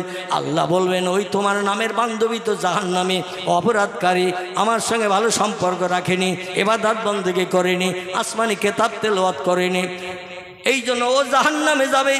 আল্লাহর পয়গম্বরের বিবিরা, যত পয়গম্বর পৃথিবী এসেছে, তারা বলবে, আমি দুনিয়ায় ছিলাম না, আমার নামটা পৃথিবীতে রাখার কারণে হাজার হাজার মানুষ আমার নাম ধরে ধরে ডেকেছে, দুনিয়া আমার নামটা চালু থেকেছে। আর ওই আমার নামের বান্ধবী জাহান্নামে যাবে, আল্লাহ আমি তাহলে ওরই সঙ্গে জাহান্নামে চলে যাব। আল্লাহ সেদিন বলবেন, ও বান্দা দুশ্চিন্তা যুক্ত হয় না। আমি কোরআনে সূরা ফাতিহায় প্রথম সেন্টেন্সের পরে 2 নম্বর সেন্টেন্সে আমি একই সেন্টেন্সের ভিতরে, বাক্যের ভিতরে আমার দুটো নাম কোট করে দিয়েছিলাম। একটা হলো দুনিয়ার জন্য, একটা হলো হাসরের মাঠের জন্য। যদিও সেদিন আল্লাহ পাক হাদিস শরীফ এসেছেন, আল্লাহ হাসরের মাঠে কাহার নাম নিয়ে বিচার শুরু করবেন, জাব্বার নাম নিয়ে, গাম্ভীর্য মেজাজ নিয়ে। আল্লাহ পাক কারো দিকে সদয় হবেন না। কার চেহারা দেখতে ভালো, কার বংশ গৌরব ভালো, কার অর্থ সম্পদ জায়গা জমি বেশি আছে, তার একটু ফ্যাসিলিটি দেওয়া হবে, এই রকম বিষয়টা সেদিন হবে না। আল্লাহ সেদিন কাহার নাম নিয়ে, জাব্বার নাম নিয়ে বিচার শুরু করবেন। এক চুল পরিমাণ কারো দিকে পক্ষপাতিত্ব করবেন না। মিজানের দাড়ি পাল্লায় নেকি বদি চাপানো হবে, নেকির পাল্লার দিকে, সওয়াবের দিকে পাল্লা যদি ঝুঁকে যায় তাহলে লোকটা জান্নাতে সাব্যস্ত হবে, নারী হোক বা পুরুষ হোক। আর যদি পাপের পাল্লার দিকে মণিকাটা ঝুঁকে যায় লোকটি অপরাধী সাব্যস্ত হবে। আল্লাহ বলবেন, ও আমার ফেরেশতারা শুনে নাও, জেনে রেখে দাও, ওয়ালা হুম মাকামি মিন হাদিদিন কুল্লামা আরাদু আইয়াখরুজু মিনহা মিনাল গাম্মে উইদু ফিহা ওয়াযুকু মিন আযাবিল হারিক। জোরে বলুন একটু আল্লাহু আকবার। আল্লাহ সেদিন বলবেন, এ আমার ফেরেশতারা ওদের গলায় লোহার শিকলের দড়ি পরিয়ে দাও। গরু ছাগলের মতো হড় হড় করে টানতে টানতে আমার জাহান্নামের দিকে নিয়ে যাও। আচ্ছা, আমাদের যদি গলায় লোহার শিকলের দড়ি গরু ছাগলের মতো পরিয়ে হাসরের মাঠে ফেরেশতারা যদি জাহান্নামের দিকে নিয়ে যায়, কে কে যেতে রাজি হবেন একটু হাত তোলেন। জাহান্নাম হলো অনল অগ্নিকুণ্ড, জাহান্নাম হলো অনল অগ্নিকুণ্ড, দাউ দাউ করে জ্বলছে। এই আগুনের দিকে কেউ যাবে? বরং জাহান্নামের গর্জন আওয়াজ শুনে হাসরের মাঠে বান্দারা বেহুশ হয়ে যাবে। গম গম গম গম জমজম জমজম করে একটা আওয়াজ করবে জাহান্নাম। আল্লাহ বলবেন জাহান্নামকে, ফেরেশতারা 70,000 লোহার শিকল দিয়ে একটু দূরে নিয়ে যাও। আমার প্রেমিক বান্দারা জাহান্নামের গর্জন আওয়াজ শুনে ভয় পাচ্ছে। যারা জাহান্নামের ধারে পাশে যাবে না, জাহান্নামে দগ্ধ হবে না, তারা আওয়াজ শুনে ভীত সন্ত্রস্ত হচ্ছে। জাহান্নামকে একটু দূরে সরিয়ে নিয়ে যাও। ফেরেশতারা টেনে নিয়ে যেতে চাইবে, কিন্তু জাহান্নাম দূরে যাবে না। ও শুধু বলবে খাবো খাবো খাবো। কে কে আসে আল্লাহ আমার ভিতরে ভরিয়ে দাও, ওদের খেয়ে একটু কলিজা ঠান্ডা করি। লক্ষ লক্ষ বছর ধরে আমি শুধু অপেক্ষায় আছি আমার খোরাক কারা হবে। ফেরেশতারা বলেন, আল্লাহ 70,000 লোহার শিকলের দড়ি, সাবুনা জেরাগান 70,000 লোহার শিকলের দড়ি দিয়ে জাহান্নামকে টেনে নিয়ে যাবে। ফেরেশতারা জাহান্নামকে টেনে নিয়ে যেতে পারবে না। ফেরেশতা বলেন, আল্লাহ আমরা তো অপারগ, এত ফেরেশতা ধরে জাহান্নামের টানি, জাহান্নাম তো যায় না। আল্লাহ বলবেন, ফেরেশতা কুম কুম কুম, একটু দাঁড়াও দাঁড়াও দাঁড়াও। আমি জাহান্নাম যাতে দূরে যাই, প্রেমিক প্রেমিকা বান্দাদের যাতে ভয় না হয়, অস্বস্তি না হয়, অসুবিধা না হয়, আমি ব্যবস্থা করে দিয়েছি। আল্লাহ পাক সামান্য একটু পানি ফেরেশতাদের হাতে দেবেন। কি দেবেন? একটু পানি দেবেন, পানি। এই পানি দিয়ে বলে, এই পানিটা জাহান্নামের উপরে নিক্ষেপ করো। যেই জাহান্নামের উপরে পানিটা নিক্ষেপ করবে, সঙ্গে সঙ্গে জাহান্নামের গর্জন বন্ধ হয়ে যাবে এবং দূরেই জাহান্নাম সরে যাবে। আর কোন আওয়াজ হাসরের মাঠে কোনো ব্যক্তিরা শুনতে পাবে না। জোরে বলুন একটু সুবহানাল্লাহ। সাহাবীরা বলছি, ইয়া রাসূলুল্লাহ, ওই পানিটা কি পানি? আল্লাহ নবী বললেন, ও মিনাল লাইলে ফাতাহাজ্জাদ বিহি নাফিলাতাল লাক আসা আইয়াবা আসা কা রব্বুকা মাকামাম মাহমুদা। জোরে বলুন একটু আল্লাহু আকবার। নবী বলছেন, সাহাবীরা তোমরা জানো না জাহান্নাম ভয় পাবে, গমগমানি আওয়াজ বন্ধ করবে, দূরে সরে যাবে। একটুখানি পানি জাহান্নামে নিক্ষেপ করলে এই পানিটা কৌসারের পানি নয়, এই পানিটা আবে হায়াতের পানি নয়, এই পানিটা দুনিয়ার সাগরের পানি নয়, এই পানিটা ডাবের পানি নয়, এই পানিটা পুকুরের পানি নয়, এই পানি আসমানি বৃষ্টির পানি নয়। এই পানি হলো আমার গম্য নবীর উম্মতদের চোখের পানি। জোরে বলুন একটু সুবহান। আমার ভাইরা, আল্লাহ কোরআনে বলছেন জাহান্নামের আগুন থেকে যদি উম্মতি মুহাম্মাদিরা নিষ্কৃতি পেতে চাও, দুটো কাজ একটু কম বেশি করে করে নাও। কটা কাজ? দুটো কাজ। একটু কম করো বেশি করো, একটা কাজ কম করো, একটা কাজ বেশি করো। কোরআনই তথ্য দিয়ে দিচ্ছেন, বিসমিল্লাহির রহমানির রহিম, ফালিয়াদহাকু কালিলাও ওয়ালিয়াবকু কাসীরা। চিল্লায়ে বলুন একটু আল্লাহু আকবার।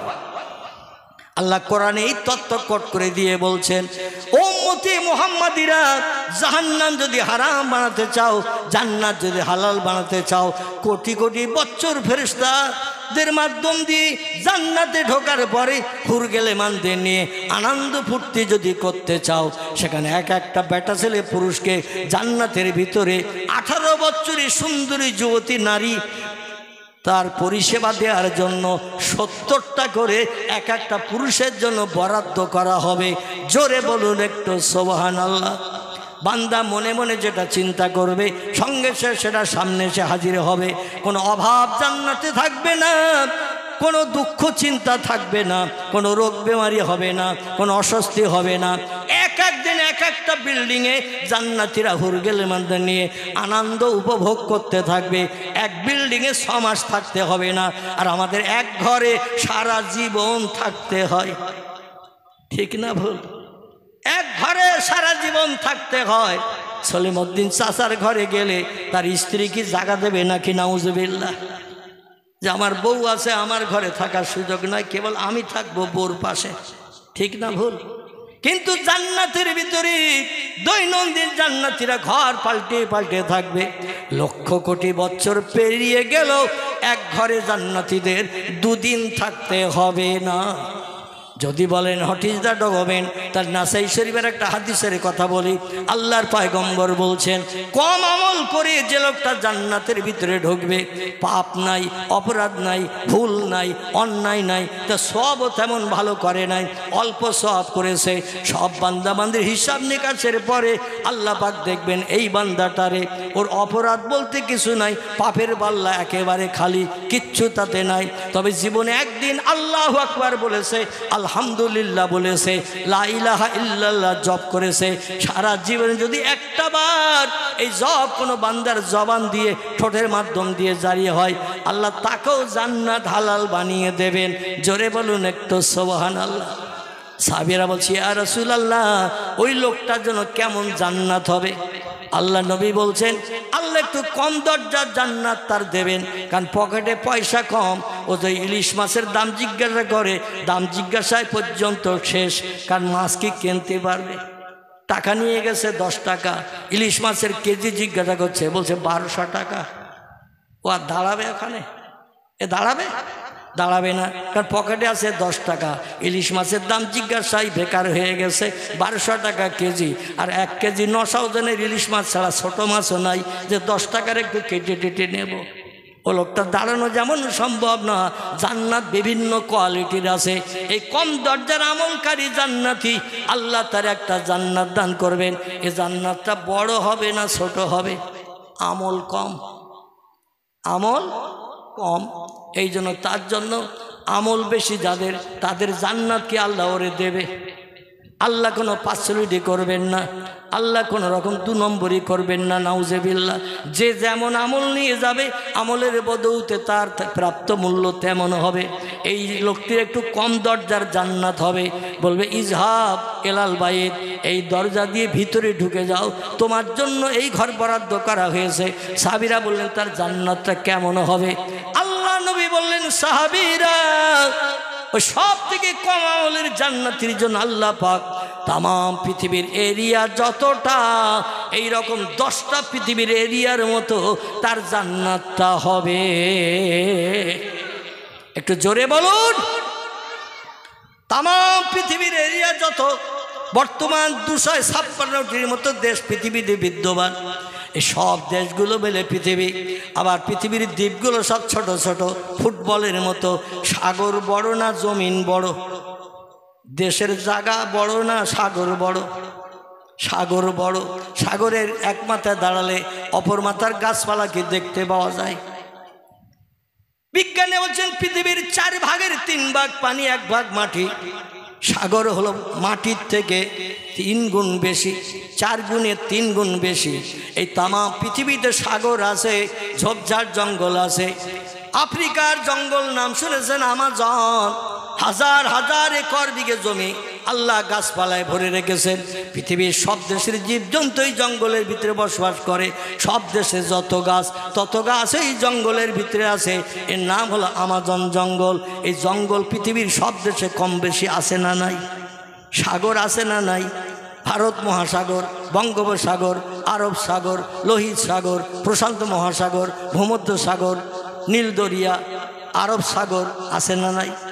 সব সাগর এবং দুনিয়ার যত দেশ, সব দেশগুলো দিয়ে ঝোপঝাড় জঙ্গল যা আছে সব যদি একসঙ্গে দেয়া হয়, নবী বলছেন পৃথিবীর এরিয়া যতটা, এইরকম 10টা পৃথিবীর মতো কম দরজার আমলওয়ালার জন্য আল্লাহ জান্নাত বরাদ্দ করে দেবে। এই জন্য যত লক্ষ বছর জান্নাতে থাকবেন, এক ঘরে হুরগেলেমানদের নিয়ে রাত যাপন করতে হবে না। জোরে বলুন একটু সুবহানাল্লাহ। দৈনন্দিন নিত্য নৈমিত্তিক আপনি ঘর পাল্টিয়ে পাল্টিয়ে থাকতে পারবেন, আর যেটা মনে করবেন সেটা পাবেন। আমরা সেটা চাই না। একটু কথা বলেন, আমরা সেটা চাই নাকি না চাই না? ইন্নাল্লাযীনা কাফারু ওয়া কাযযাবু বিআয়াতিনা উলাইকা আসহাবুন নারি হুম ফিহা খালিদুন। সূরা বাকারা আল্লাহ বলছেন নিশ্চয় আমারে না দেখে যারা বিশ্বাস করলো না, ওয়া কাযযাবু বিআয়াতিনা, আমার কোরআনের কথাকে যারা মানতে অস্বীকার করলো, কোরআন অবিশ্বাস করলো, কোরআন সত্য ধর্মগ্রন্থ বিশ্বাস করলো না, উলাইকা আসহাবুন নার, এরা হবে জাহান্নামের ইন্ধন। অহুম ফিহা খালিদুন, যুগ যুগ যুগ যুগ যুগ যুগ ধরে ওই জাহান্নামের আগুনে দগ্ধ হবে। কারণ মরণ হবে একবার, তাম পৃথিবীর সব সৃষ্টির মরণ হবে একবার, দ্বিতীয়বার কোনো সৃষ্টির মরণ হবে না। আমার ভাইরা, মরণ হবে জীবনে একবার, সেই মরণ হলো এই পৃথিবীর মরণ। কথাকার মরণ, সেই মরণ হলো এই পৃথিবীর মরণ। এই পৃথিবীর মরণ বরণ করার পরে আল্লাহ কোরআনে সূরা বাকারায় বলছেন সুম্মা ইহুইকুম, তোমাদের আবার জিন্দা করা হবে। কবরের ভিতরে শ্মশানের চিতায় ছাই হয়ে গেল, আবার জিন্দা করা হবে। বাঘের পেটে কবর হলো, সেখানে তোমাদের জিন্দা রাখা হবে। সাগরের পানির তলায় নৌকা ডুবি হয়ে পানির তলায় চলে গেলে মাছের এমন করে হাঙর কুমির জলস্থি কিংবা কোনো বিভিন্ন মানুষ খেগো জন্তুর গালের ভিতরে যদি চলে যান, সেখানে আমি আল্লাহ তোমাদের জিন্দা করে রাখবো। আল্লাহ কোরআনে একটা তত্ত্ব কোট করে দিয়েছেন আমাদের মগজ সাফ করার জন্য। পানির তলায় 10 মিনিট থাকলে বাঁচবো না, কিন্তু আল্লাহ পাক তার একজন প্রেমিক পয়গম্বর নবীকে 40 দিন 40 রাত পানির তলায় মাছের পেটের ভিতরে আল্লাহ তারে বাঁচিয়ে রেখেছিলেন। একটু জোরে বলুন। এই পয়গম্বরের নাম হযরত ইউনূস। কি নাম? ইউনূস নবী টাইগ্রিস নদীতে নৌকা যোগে ওপারে পেরিয়ে যাচ্ছিলেন। নৌকা মাছ ধরিয়া যে পাক খেতে শুরু করলো। গোনা পড়া লোক ছিল, গণৎকার বলল নদী কেন নৌকা যায় না, এখানে কেন পাক খায়, বিপদ হবে, অসুবিধা হবে। গণৎকারকে বললো গোনা পড়া করো, কি অসুবিধা হয়েছে, সামনে কেন এগিয়ে যায় না? গণৎকার গোড়া ফাঁড়া করে বলল এই নৌকার ভিতরে একটা চোর আছে। চোর কি আছে? একটা চোর আছে, চোর। তবে স্বাভাবিক মালমাত্রা চুরি করা চোর নয়, সে চোর হলো মালিকের না বলে দেশ থেকে পালিয়ে চলে যাচ্ছে। মালিকের অনুমতি না নিয়ে যে দেশে তার বসবাস। হুব্বুল অতনে মিনাল ঈমান, হাদিস শরীফ একটি তথ্য এসেছে। আমার ভাইরা, ঈমানের অর্ধেক অংশ হলো যে দেশে জন্মগ্রহণ করেছেন সেই দেশে বসবাস করো। দেশের প্রেম, দেশের মহব্বত, ভালোবাসা, এটা হলো ঈমানের অর্ধাংশ। জোরে বলুন একটু সুবহানাল্লাহ। ওই লোকটি দেশ থেকে পালিয়ে চলে যাচ্ছে, কারণ আল্লাহর আসমানি গজব আসবে। তাই জিবরিল আমিন মারফত খবর হয়েছে আল্লাহ এই দেশে আসমানি গজব দান করবে। যদি বাঁচতে চাও চিন্তা ভাবনা নাও। ও বলে এই দেশে যখন আল্লাহর আসমানি গজব আসবে তাহলে দেশ ছেড়ে অন্য দেশে যাই। তাই টাইগ্রিস নদীতে নৌকা যোগে পার হয়ে অপর দেশে যেতে চাচ্ছিল। মাছ দরিয়া যে নৌকা পাক খেতে শুরু করেছে, গণৎকার তথ্য দিয়েছে। দেওয়ার পরে মাঝি মোল্লা বলল, কে আসো, কে আসো, চুরি করে এই নৌকায় উঠেছ, মালমাত্তা হোক জিনিসপত্র হোক কিংবা কোনো মালিকের না বলে কে চুরি করে ওই দেশে যাচ্ছ? এই টাইগ্রিস নদী পার হয়ে যে লম্বা আড়পাড়ির নদী, এই নদী পেরিয়ে কে যাচ্ছ বলো? এখন নবীরা কি মিথ্যা কথা বলে? কথা বলে? আচ্ছা, এই রকম বিপদে যদি আমরা পড়ি, আমরা কেউ স্বীকার করব যে আমি চুরি করে যাচ্ছি আমার দেশ থেকে অন্য দেশে? দেবকের লোকেরা বলবে না নাকি? আমার ভাইরা, আল্লাহ নবী বলছেন আকবরুল কাবায়েরে শাতমুর রাজুল কওলুজ জুর ও শাহাদাতুজ জুর ও শাহরুল ওয়ালিদাইন। নবী বলছেন পৃথিবীতে চারটে পাপ হলো বড় পাপ। কি পাপ? পাপ ছোট বড় আছে না নাই? পাপ ছোট বড় আছে। আল্লাহ বলছেন চারটি পাপ হলো বড় পাপ। সাহাবীরা বলেন মা ইয়া রাসূলুল্লাহ, আমরা যতদিন হায়াতে বাঁচবো বড় পাপ করব না, কারণ বড় পাপী হলে জাহান্নাম বরাদ্দ হবে, কোনোদিন জাহান্নাম থেকে নিষ্কৃতি পাবো না। রাসূল বললেন শাররুল ওয়ালিদাইন, পিতা মাতার অবাধ্য হয়ে যে ছেলেরা চলবে। খুব ভালো করে শোনেন দেবকের যুবক ভাইরা, ততদিন বাপ মা আপন থাকে যতদিন ওই ছেলেটার বিয়ে না হয়। বাপ মায়ের আপন থাকে ছেলেরা ততদিন যতদিন ছেলেটার বিয়ে না হয়। আর বিয়ের পরে 1-1.5 মাস 2 মাস যেতে না যেতে বিশেন মন্ত্রীর কান কামড় খেয়ে ও ছেলেটা বাপ মার শত্রু হয় না? হয় না? বিশেন মন্ত্রী বোঝেন তো নাকি? যিনি বিছানায় বালিশের পাশে শোয়ার জায়গা পায়, এনারে বলা হয় বিশেন মন্ত্রী। আর বিশেন মন্ত্রী বালিশে পাশে শুয়ে শুধু কানে কামড় দেয়, কানে কামড় দেয়। বলে কামড়াচ্ছিস কেন? বলে তোমার বাপ মারে আমি চোখে দেখতে পারি না, তোমার বাপ মার কথাবার্তা আমার কাছে বিষের মতো লাগে, কবে তুমি আলাদা হবে তাই বলো। বলে আমার বুড়ো বাপ মা, বলে ওনারা ওনাদের জায়গা দেখে নেবে, যদি বাপ মারে আলাদা না করো তাহলে আমি চলে যাচ্ছি বাপের বাড়ি, তুমি বাপ মা নিয়ে থাকো। জোরে বলুন একটু নাউজুবিল, একটু জোরে বলুন নাউজুবিল। অধিকাংশ ছেলেরা স্ত্রীর কান কামড়ানি খেয়ে গর্ভধারিণী জনম দুঃখিনী মা 4-5 বছর পর্যন্ত ছেলেটারে লালন পালন করে মানুষ করেছে, হাঁটা চলার সুযোগ করে দিয়েছেন। 2.5 বছরের মতো বুকের দুধ পান করিয়েছেন, গালের খাবারটা বার করি মা জন্যই ছেলের গালে দিয়েছে, নিজে অনাহারা থেকেছে কিন্তু নিজে খাননি। বাচ্চারে সবসময় পেট তাজা করে রাখার চেষ্টা করেছে। ছেলে রোগগ্রস্ত হয়ে কাঁদলে মা সেই কান্নায় চোখের পানি ফেলে জামা কাপড় ভিজিয়েছে। মা অনেক সময় খাওয়া বন্ধ করে দিয়েছে। আমার ছেলের কি রোগ হলো, রাত দিন 24 ঘন্টা কেন কাঁদে? মায়েরা সব থেকে বেশি ব্যথা এই সন্তানের দুঃখে দুঃখিত হয় না? হয় না? আর যেই ছেলে নিজের পায়ে দাঁড়িয়ে গেল, জীবন সঙ্গিনী একজন পেয়ে গেল, সঙ্গে সঙ্গে বাপেরে বলে গেট আউট। বাংলা বলে না, বাপেরে বলে গেট আউট। বাপ বলে ছোটবেলায় বাজার করতে গেছি, একটা সবজি না কিনে তোর জন্য খাবার কিনে এনেছি, কারণ বাড়ি আসলেই তুই খাবার চাবি, দৌড়িয়ে যাবি রাস্তার উপরে, এটা তো তোর অভ্যাস, তাই তোর খাবার না নিয়ে কোনোদিন বাড়ি আসি না। রান্নাঘরের জলকির ভিতর দিয়ে পেছনের দিকে তাকালে এখনো দেখতে পাওয়া যায় সন্দেশের প্যাকেটের মোড়ক, এখনো ঝুড়িখানি 2 ঝুড়ি 5 ঝুড়ি আছে। তোরে কত সন্দেশ খাইয়েছি, কত মিষ্টি খাইয়েছি, কত বাদাম ভাজা, বুট ভাজা, কটকটি, কত লজেস তোরে কিনে এনে খাইয়েছি, এখনো রান্নাঘরের পিছনে খুঁজলে প্যাকেট পাওয়া যাবে, জরি পেপার পাওয়া যাবে। আর আজকের আমারে বলছে গেট আউট। তোরে মাধ্যমিক পাশ করেছি, ফার্স্ট ডিভিশনে পাশ করেছিস, 3টে প্রাইভেট মাস্টার দিয়েছিলাম, ইংরেজির পোকা হয়ে গেছিস। আমি তো চাষিবাসী মানুষ, ইংরেজি ভালো বুঝি না। গেট আউট শব্দটার বাংলা কি? ছেলে ইংরেজিতে দক্ষ হয়েছে, তাই বাপেরে বলছে গেট আউট। বাপ বলছে আমি তো চাষিবাসী মানুষ, নাঙল গরু নিয়ে শুধু মাঠে যায়, চাষ করি, ফসল কাটি, বাড়ি আনি, তোদের মুখে দু অন্ন তুলে দেওয়ার জন্য। গেট আউট তো বুঝি না, একটু বাংলা বল। ছেলে একটু চিন্তা ভাবনা করে বলছে বেরিয়ে যাও ঘর থেকে, এ ঘরে তোমার আর থাকার অধিকার নাই।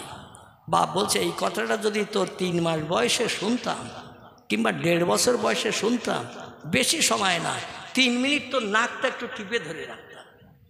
ক মিনিট? 3 মিনিট তোর নাকটা একটু টিপে ধরে রাখতাম। 9টা ধানের চাল কটা বুঝতে পারছিস খুব ভালোভাবে। মনে করেছিলাম বুড়ো টুড়ো হয়ে গেলে যত্ন খাতির করবি।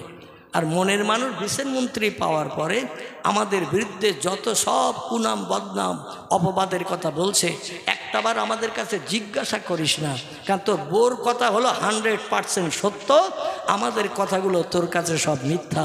আল্লাহ নবী বলছেন বাপ মায়ের অবাধ্য সন্তান যারা হবে, এরা পৃথিবীতে যতই আল্লাহওয়ালা, আল্লাহ প্রেমিক, 5 ওয়াক্ত নামাজি, রমজানের রোজাদার, নফল রোজা, কোরআন তেলাওয়াত, জিকির আজগার যা কিছু করবে, আল্লাহর দরবারে একটাও কবুল হবে না। কারণ আল্লাহ বলছেন ওয়াবুদুল্লাহ ওয়ালা তুশরিকু বিহি শাইয়্যা ওয়া বিল ওয়ালিদাইনি ইহসানা। জোরে বলুন একটু আল্লাহু আকবার। আল্লাহ বলছেন বান্দা, ও বান্দিরা, নারী পুরুষ শুনে নাও। সম্ভবত কোরআনের 4 পারে আল্লাহ পাক এই তথ্যটি কোট করেছেন।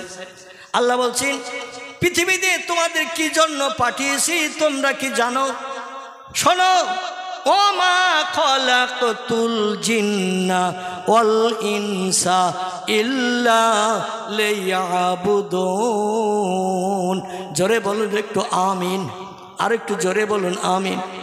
আল্লাহ বলছেন 18,000 সৃষ্টি পৃথিবীতে পাঠিয়েছিলাম, এর থেকে ওর থেকে মিলন করি বর্তমান বিজ্ঞানীদের দেওয়া তথ্য 1.5 লক্ষ সৃষ্টি এই পৃথিবীতে বেড়ে গেছে। বাঘ একটা সৃষ্টি, ভল্লুক একটা সৃষ্টি, হাতি একটা সৃষ্টি, ইঁদুর একটা সৃষ্টি, কুকুর একটা সৃষ্টি, মশা একটা সৃষ্টি, মাছি একটা সৃষ্টি, উকুন একটা সৃষ্টি, সার্পক একটা সৃষ্টি। এইভাবে সৃষ্টির সংখ্যা বিজ্ঞান বলছে 1.5 লক্ষের উপরে।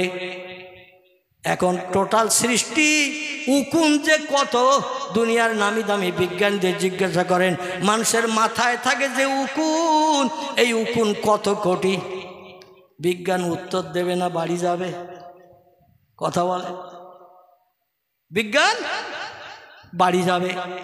দুনিয়ার বিজ্ঞানীদের যদি বলা হয় তামাম পৃথিবীতে পিপিলিকা যে মাটির চালার ভিতরে থাকে, এই পিপিলিকা টোটাল কত কোটি? বিজ্ঞান উত্তর দেবে, দিতে পারবে? বলে আমরা তো রিসার্চ করিনি, সব দেশে যে স্যাটেলাইট মারিনি, আর মাটির তলায় কত জায়গায় কোন জায়গায় পিঁপড়ে আছে তাও তো খোঁজেন নেয়নি। মানুষ যেটা জানে না সেটা জানে কে? মানুষ যেটা দেখতে পায় না সেটা দেখতে পায় কে? মানুষ যে কাজটা করতে পারে না সে কাজটা সবার আগে করতে পারেন কে? নারায়ে তাকবীর। সেই আল্লাহ সুবহানাহু তাআলা তিনি বলছেন তোমাদের দুনিয়ায় পাঠিয়েছি সমস্ত সৃষ্টির ভিতরে 2টি সৃষ্টিকে, 2টি জাতিকে। একটি জাতিকে বানিয়েছি আমি আল্লাহ কোন শব্দের মাধ্যম দিয়ে? আগুন দিয়ে বানিয়েছি। এর নাম হলো কোরআনের ভাষায় জিন। কি নাম? বর্তমান প্রযুক্তি যুগের বিজ্ঞানীরা জিন বিশ্বাস করে না। আপনি যদি বলেন বিজ্ঞানের থিওরি কথা বিশ্বাস করি, জিন মানি না, আপনার ঈমান থাকবে? এই কথা বলেন। কোরআনে একটা কথা যদি অবিশ্বাস করেন শরীয়তের ফতোয়ার কিতাব, নাম তার হেদায়া। শরীয়তের ফতোয়ার কিতাব, নাম তার ফতোয়া দুর্রে মোহতার। শরীয়তের ফতোয়ার কিতাব, নাম তার ফতোয়া কাজী খান। শরীয়তের ফতোয়ার কিতাব, নাম তার ফতোয়া মহিত। শরীয়তের ফতোয়ার কিতাব, নাম তার ফতোয়া আলমগিরি। এইভাবে শরীয়তের ফতোয়ার কিতাব মারাকিউল ফালা, বিখ্যাত বিখ্যাত ফতোয়ার কিতাবে লেখকেরা লিখেছেন, কোরআনের একটা কথা যদি কোনো মুসলমান মানতে বিশ্বাস করতে আপত্তি দর্শায়, লোকটি নিশ্চিন্ত মনে কাফের হিসাবে বিবেচিত হবে। আমি দেবকের ভাইদের কাছে বলবো, কোরআনের সব কথাগুলো যদি মগজে অ্যাডজাস্ট না হয়, বর্তমান প্রযুক্তি বিজ্ঞানীদের কথা মোতাবেক সব কথা যদি আমার মেমোরিতে সত্যি হিসাবে বিশ্বাস না হয়, তাহলে আমি অবিশ্বাস করব কোরআনের কথা। কথা বলে কোরআনের কথা অবিশ্বাস করব? কোরআনের কথা অবিশ্বাস করলে সব ফতোয়ার কিতাবে লেখকেরা লিখেছেন ও লোকটা কাফের হিসাবে বিবেচিত হবে, আর কাফেরের ঠিকানা হবে জাহান্নাম। জোরে বলুন একটু নাউজুবিল্লাহ। এই জন্য যদি কোনো কথা আমাদের মগজে অ্যাডজাস্ট না হয়, মিল না হয়, তবু বিশ্বাস করব কোরআন সত্য, বিজ্ঞানীদের দেওয়া তথ্য এগুলো হলো মিথ্যা। জোরে বলুন একটু আমিন। তাহলে জান্নাতের অন্তত আমানি একটু পাওয়ার সুযোগ। আমানি বোঝেন তো নাকি? আমাদের ছোটবেলায় ভাত কম থাকলে মেয়ের একটু চালাকি করত, একটু ভাতের হাঁড়িতে পানি ঢেলে দিয়ে একটু আমানি দিয়ে ভাত দিত। ভাত নজরে দেখা যেত না, উপরে শুধু পানি ভাসত। বলতো আগে চুমুর দিয়ে পানি টান, আমানি পরিষ্কার করলে ভাতের মুখ দেখতে পাবি। ঠিক না ভুল? এখন তো আর পান্তা কেউ খায় না, খায় নাকি? দুটো একটা চাষিবাসী মানুষ খায়, অধিকাংশ মানুষ চার দোকানে দিয়ে চা খায়, রুটি খায়, বিস্কুট খায়, কলা খায়, এটা খায় ওটা খায়। এখন সে বাসি ভাত খাওয়া বন্ধ হয়ে গেছে। যাই হোক, আপনি যদি সামান্য পরিমাণের ইমানদার, কোরআন বিশ্বাসী, মেনে চলতে পারেননি, কোরআনের সব কথা মেনে চলতে পারেননি, সব কোরআনের নিয়ম কানুনগুলো বাস্তব জীবনে রূপদান করতে পারেননি, কিন্তু বিশ্বাস যদি করেন কোরআনের সব কথা সত্য, সেই খোদার কসম একদিন না একদিন আপনার জন্য জান্নাত হালাল হবে।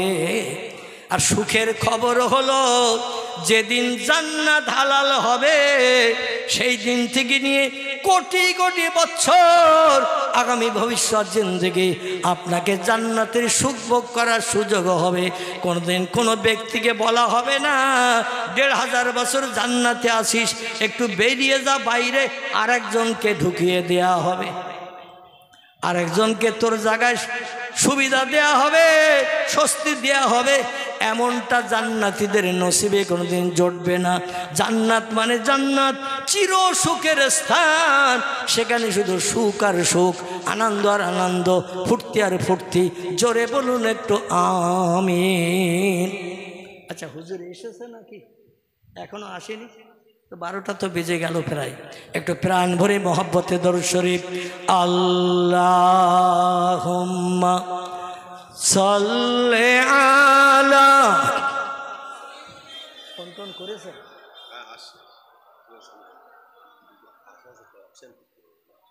আমি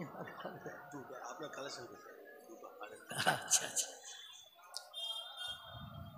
পয়দা হইয়া দিনের নবী, পয়দা হইয়া নূরের নবী, না দেখিলেন পিতার মুখ।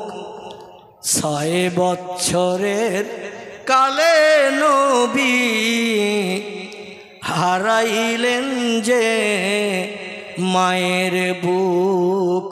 আল্লাহুম্মা সাল্লি আলা সাইয়্যিদিনা মাওলানা মুহাম্মদ ওয়া আলা আলি সাইয়্যিদিনা মাওলানা। অভয় বাণী দিল তারা, অভয় বাণী দিল তারা, ও আমিনা বিবি। শিশু পুত্র তোমার হবে শেষ জামানার নবী। যে শিশুকে দেখে তারা, যে শিশুকে দেখে তারা রসুল মেনে গেল, সেই নবীর ওই মোহাব্বতে দরুদ মোমিন পড়ো। আল্লাহুম্মা সাল্লি আলা মাওলানা মুহাম্মদ ও আলা আলে সাইয়্যিদিনা মাওলানা।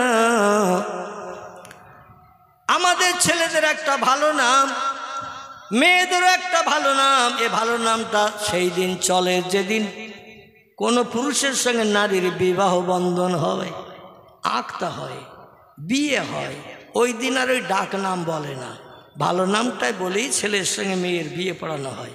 তারপরে যে ডাক নাম শ্বশুর বাড়িতেও চলে, বাপের বাড়িতেও চলে। ঠিক বললাম না ভুল বললাম?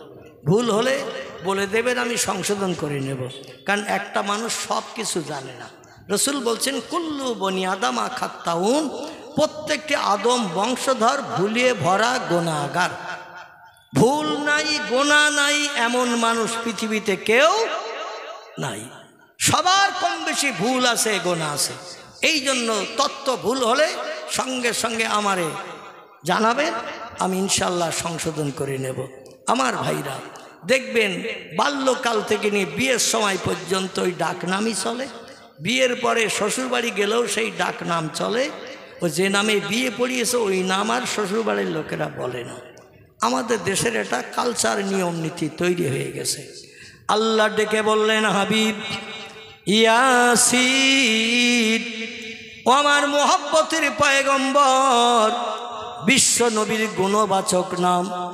আল্লাহ কোরআনে নবীর আদর্শ চরিত্র, আচার ব্যবহার, আখলাককে পছন্দ করে নবীজিকে আল্লাহ খুশি মনে, ভালো মনে কয়েকটি গুণবাচক নাম ধরে ধরে ডেকেছেন।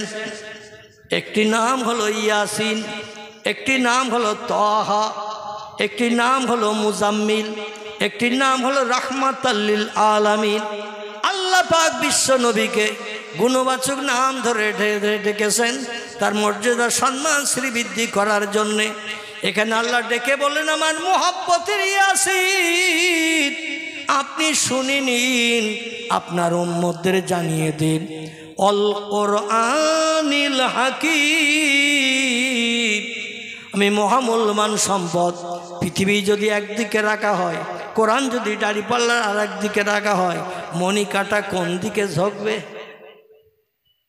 ঘুমিয়ে পড়েছেন সব, ঘুমিয়ে পড়ার মতো সময়ও হয়ে এসেছে। মানে 12টা বাজতে যায়, 12টা বাজলেই চোখ আস্তে আস্তে মুদিয়ে আসে। আমার ভাইরা যদি এখনো ঘুমিয়ে না থাকেন তাহলে একটু তথ্য দিন।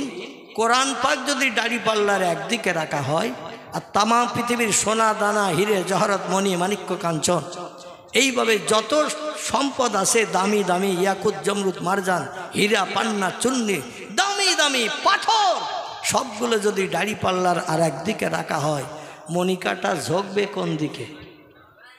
আল্লাহর পাক কালাম কোরআনের দিকে মণিকাটা ঝুঁকে যাবে। কারণ কোরআন তামাম বিশ্ববাসীর জন্য পথ দেখাতে নিদর্শন নিয়ে এসেছে। জোরে বলুন একটু সুবহানাল্লাহ। তানজিলুম মির রাব্বিল আলামিন, আমি হলাম সেরা জ্ঞানী। তাই আমার জ্ঞানের কথা উম্মতি মুহাম্মাদীদের জানানোর জন্য কিয়ামত পর্যন্ত আর যাতে কোনো পুস্তকের দরকার না হয়, কোনো বই পড়ার প্রয়োজন না হয়।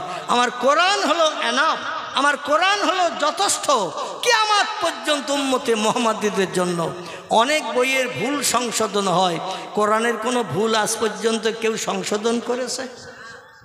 কোরআনের ভুল আজ পর্যন্ত কেউ সংশোধন করেনি। কারণ সব থেকে সেরা জ্ঞানীকে, আলহামদুলিল্লাহ আলহামদুলিল্লাহ, সব থেকে সেরা জ্ঞানী হলো আল্লাহ সুবহানাহু ওয়া তাআলা। সে আল্লাহর জ্ঞানের কথা আল্লাহ কোরআনে ঢুকিয়েছেন। মানুষের মতো অচল, অজ্ঞ, মূর্খ, পাগল এরা কি কোরআনের ভুল ধরতে কিয়ামত পর্যন্ত পারবে বলে মনে হয়? কোরআন চিরন্তন ধর্মগ্রন্থ। অতীতে যেমন ছিল বর্তমানে তেমন আছে, পশ্চিম দিকে সূর্য ওঠা পর্যন্ত কোরআন তেমন থাকবে। জোরে বলুন সুবহান। আল্লাহ ডেকে বললেন, আমার মহব্বতের ইয়াসিন, আপনারে না বানালে আমি কিছুই বানাতাম না। আর আপনার উম্মতের কল্যাণের জন্য আসমানি কিতাব কোরআন আমি পৃথিবীতে পাঠিয়েছি। তবে কোরআন শুধু কাগজের পৃষ্ঠায় লেখা নয়, আমি আল্লাহ পাক কোরআনকে পৃথিবীর মানুষের কল্যাণের জন্য পাঠিয়েছি। মহাবিজ্ঞান করে, বিজ্ঞানের ঠাকুর দাদার বাবা করে কোরআনকে পাঠিয়েছে। পৃথিবীর বিজ্ঞানীরা কিয়ামত পর্যন্ত রিসার্চ করে, গবেষণা করে একটা যন্ত্র মেশিন বানাতে সক্ষম হবে না আমার কোরআনের থিওরি যত সময় পর্যন্ত না নেবে। বিজ্ঞানীদের দেওয়া তথ্য, কিছু বানাতে গেলে সূত্রের দরকার হয়, সূত্র ছাড়া কোনো জিনিস বানানো যায় না। আল্লাহর পাক কালাম 30 পারা কোরআন, 114টি চ্যাপ্টার সূরা অধ্যায়, 6666টি সেন্টেন্স বাক্য আয়াত, 3,44,740টি হরফ বর্ণমালা অক্ষর দিয়ে আল্লাহ কোরআনকে কুডক কমপ্লিট করে 1450 বছর আগে পৃথিবীতে পাঠিয়েছেন। কিয়ামত পর্যন্ত থাকবে। আল্লাহ বলেন, বিজ্ঞানীরা যা কিছু বানাচ্ছে সব আমার কোরআনের ফসল।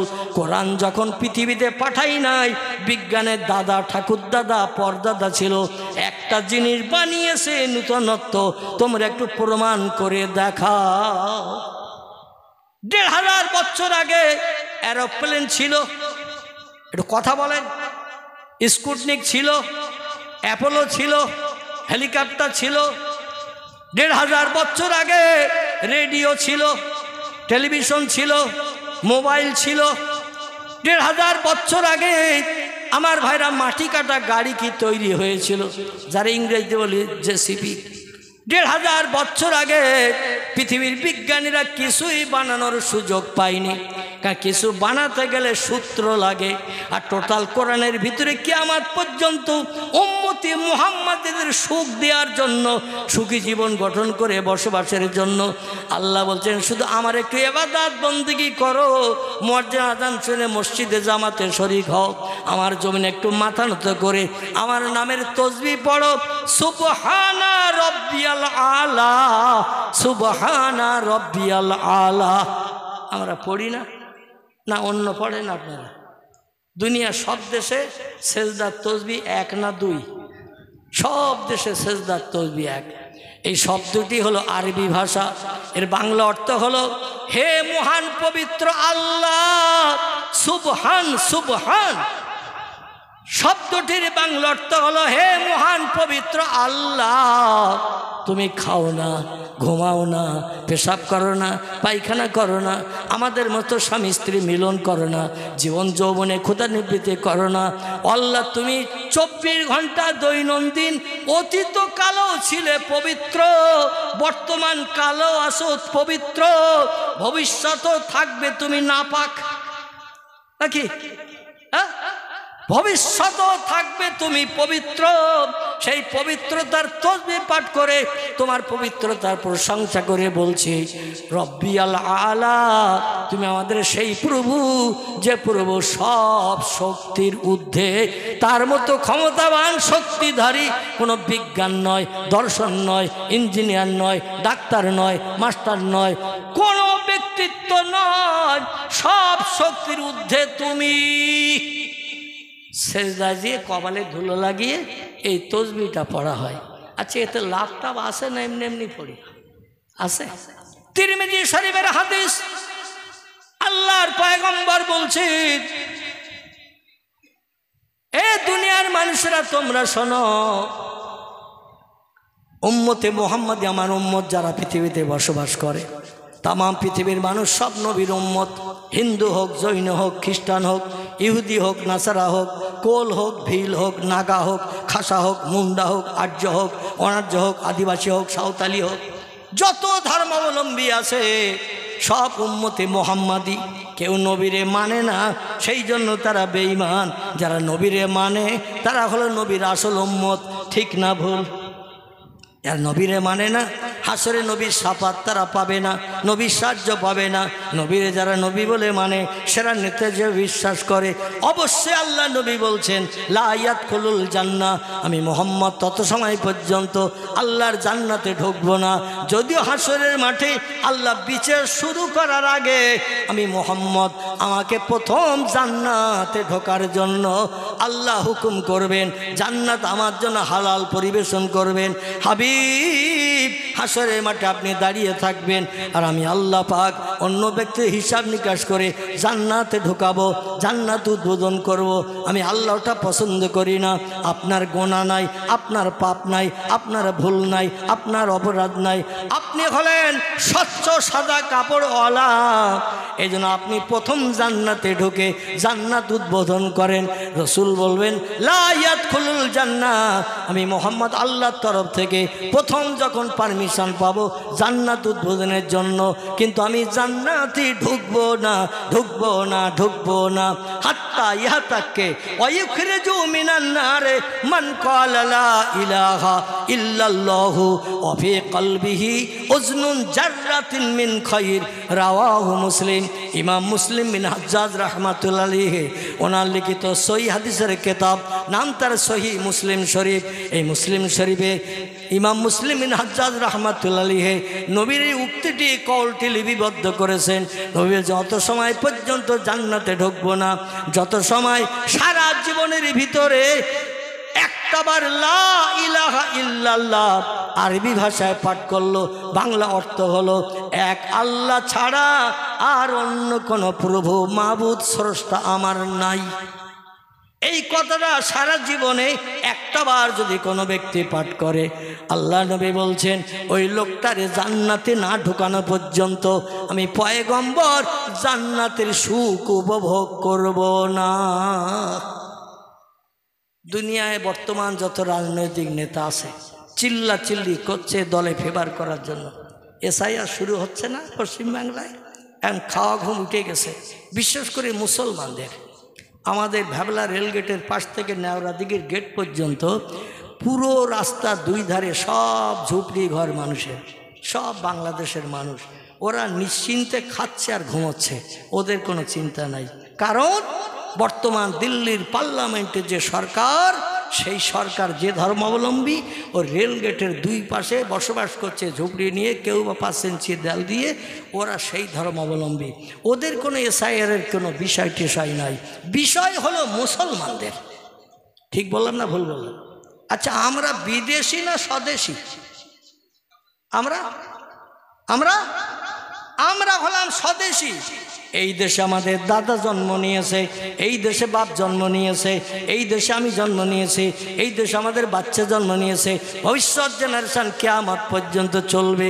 কিন্তু এমন এমন তথ্য দিচ্ছেন দিল্লি সরকারের দল বলের লোকেরা, মুসলমানদের খাওয়া ঘুম সব এখন হারাম হয়ে গেছে। সঠিক কাগজপত্র ডকুমেন্ট যদি দেখাতে না পারেন, আসামের মতো ওই রকম অবস্থা হবে কি না জানি না। এখন ভয় দেখাচ্ছে না খুব বেশি, কিন্তু পরবর্তী দেশের নাগরিকত্বের প্রমাণ যদি দেখাতে না পারেন, আপনাকে অবশ্যই ডিস্টেনশন ক্যাম্পের ভিতরে ঢুকতে হবে। যে ক্যাম্পে 17 লক্ষ মানুষ 3-4টে ক্যাম্পের ভিতরে ভরা। আমি অধম পেরাই যাই আসামে, গৌহাটি হয়ে, এমন করে বিভিন্ন এয়ারপোর্ট হয়ে যায়। আমার ভাইরা মাঝে মাঝে ওই ক্যাম্পের পাশ দিয়ে যেতে হয়। দরং ডিস্ট্রিক্ট, নওগাঁ ডিস্ট্রিক্ট, এমন করে বিভিন্ন ডিস্ট্রিক্টে খারুপেটিয়া হয়ে বিভিন্ন জায়গায় বিভিন্ন এলাকায় মাঝে মাঝে ডিস্টেনশন ক্যাম্পের ভিতরে যেতে হয়। আমরা দেখবেন একটা খাটে 2 হাত 3 হাত, আর হসপিটালের বেড, এই বেডে একজন মানুষ শোয়। আর ডিস্টেনশন ক্যাম্পের ভিতরে এই রকম জায়গায় 3 জনকে শুতে হয়। পাশ ফেরার জায়গা নাই, সেখানে আবার নারী পুরুষ একসঙ্গে রাখা। রাতের গভীরে যখন ঘুমিয়ে পড়ে, তাদের চরিত্র পর্যন্ত সংরক্ষণ করতে পারছে না। সম্ভবত আমাদের পশ্চিম বাংলাও ডিস্টেনশন ক্যাম্প হবে, এবং সেখানে একসঙ্গে রাখা হবে নারী পুরুষ। কি আদর্শ চরিত্র, কতটা সংরক্ষণ করে থাকবে, সেটাই আল্লাহ বেশি খবর রাখেন। ঠিক বললাম না ভুল বললাম? দেখবেন সামনে এমন একটা পরিস্থিতি আসবে। শুধু তাই নয়, দিল্লির সরকারের নেতারা জলগম্ভীর স্বরে আওয়াজ দিচ্ছে, কোনো হিন্দু ভাইদের চিন্তা নাই, একটা বাংলাদেশি মুসলমানকে দেশে রাখা হবে না, সব মুসলমানদের বিদায় করে দিতে হবে। তাদের সম্পর্কে আবার তত্ত্ব দেওয়া আছে, তারা হলো শরণার্থী, আর মুসলমানেরা যদি বাংলাদেশ থেকে এসে থাকে এরা হলো অনুপ্রবেশকারী। ওরাও এসেছে বাংলাদেশ থেকে, এরাও এসেছে বাংলাদেশ থেকে, তার দুইজনের নাম তো শরণার্থী বলা যেত না? দুইজন একই চেহারা, একই সব, একই রক্ত, একই চামড়া, একই গোশত, একই বেলাট, তো ধর্মে আলাদা। তো মুসলমানেরা হলেন বিদেশি, এরা শরণার্থী নয়, এরা হলো অনুপ্রবেশকারী। আর আপনি আর আমি যতই কাগজপত্র রেডি করি মুসলমানদের নাম, অধিকাংশ হিন্দু অফিসারেরা আবড়াতে পারে না। ঠিক বললাম না ভুল বললাম? অধিকাংশ হিন্দু অফিসারেরা মুসলমানদের নাম আবড়াতে পারে না। নাম আছে আনোয়ার, ভোটার লিস্টে লিখেছে জানোয়ার। কি লিখেছে? জানোয়ার। মুসলমানদের হুজুর আসছে নাকি? হ্যাঁ, আরে আমি কি এই লসু চালাবো নাকি? আমার পূর্ববর্তী বক্তা তিনি নির্দিষ্ট টাইম মোতাবেক ওয়াজ করে গেছেন। আমি তো অসুস্থ মানুষ ভাই, কিন্তু যেখানেই যাই সেখানে আমার টাইম ধরা বাঁধা নাই। অধিকাংশ জায়গায় আমার এই লসু চালাতে হয়। সে একটুখানি করবে এইরকম দাবি সব জায়গায় রাখে, কিন্তু আপনারা তো বকতেছেন না, বকতেছি আমি। এখন দেওয়ালের গায়ে সুইচ টিপলে মেশিন চলে, কিন্তু এটা কি দেওয়ালের গায়ে সুইচ না? এই জন্য হাঁকাচিল্লা করে কথা বলতে গেলে কষ্ট হয়, ঠিক কি না? আমরা আল্লাহর কাছে দোয়া কামনা করব, আমাদের অধিকাংশ ব্যক্তির কোনো না কোনো কাগজে একটু আধটা ভুল ত্রুটি আসে না? নাই, ভুল ত্রুটি আছে। অদ জায়গায় আজ জায়গায় হয়তো ক, এই রকম ধরনের ভুল ত্রুটি আছে।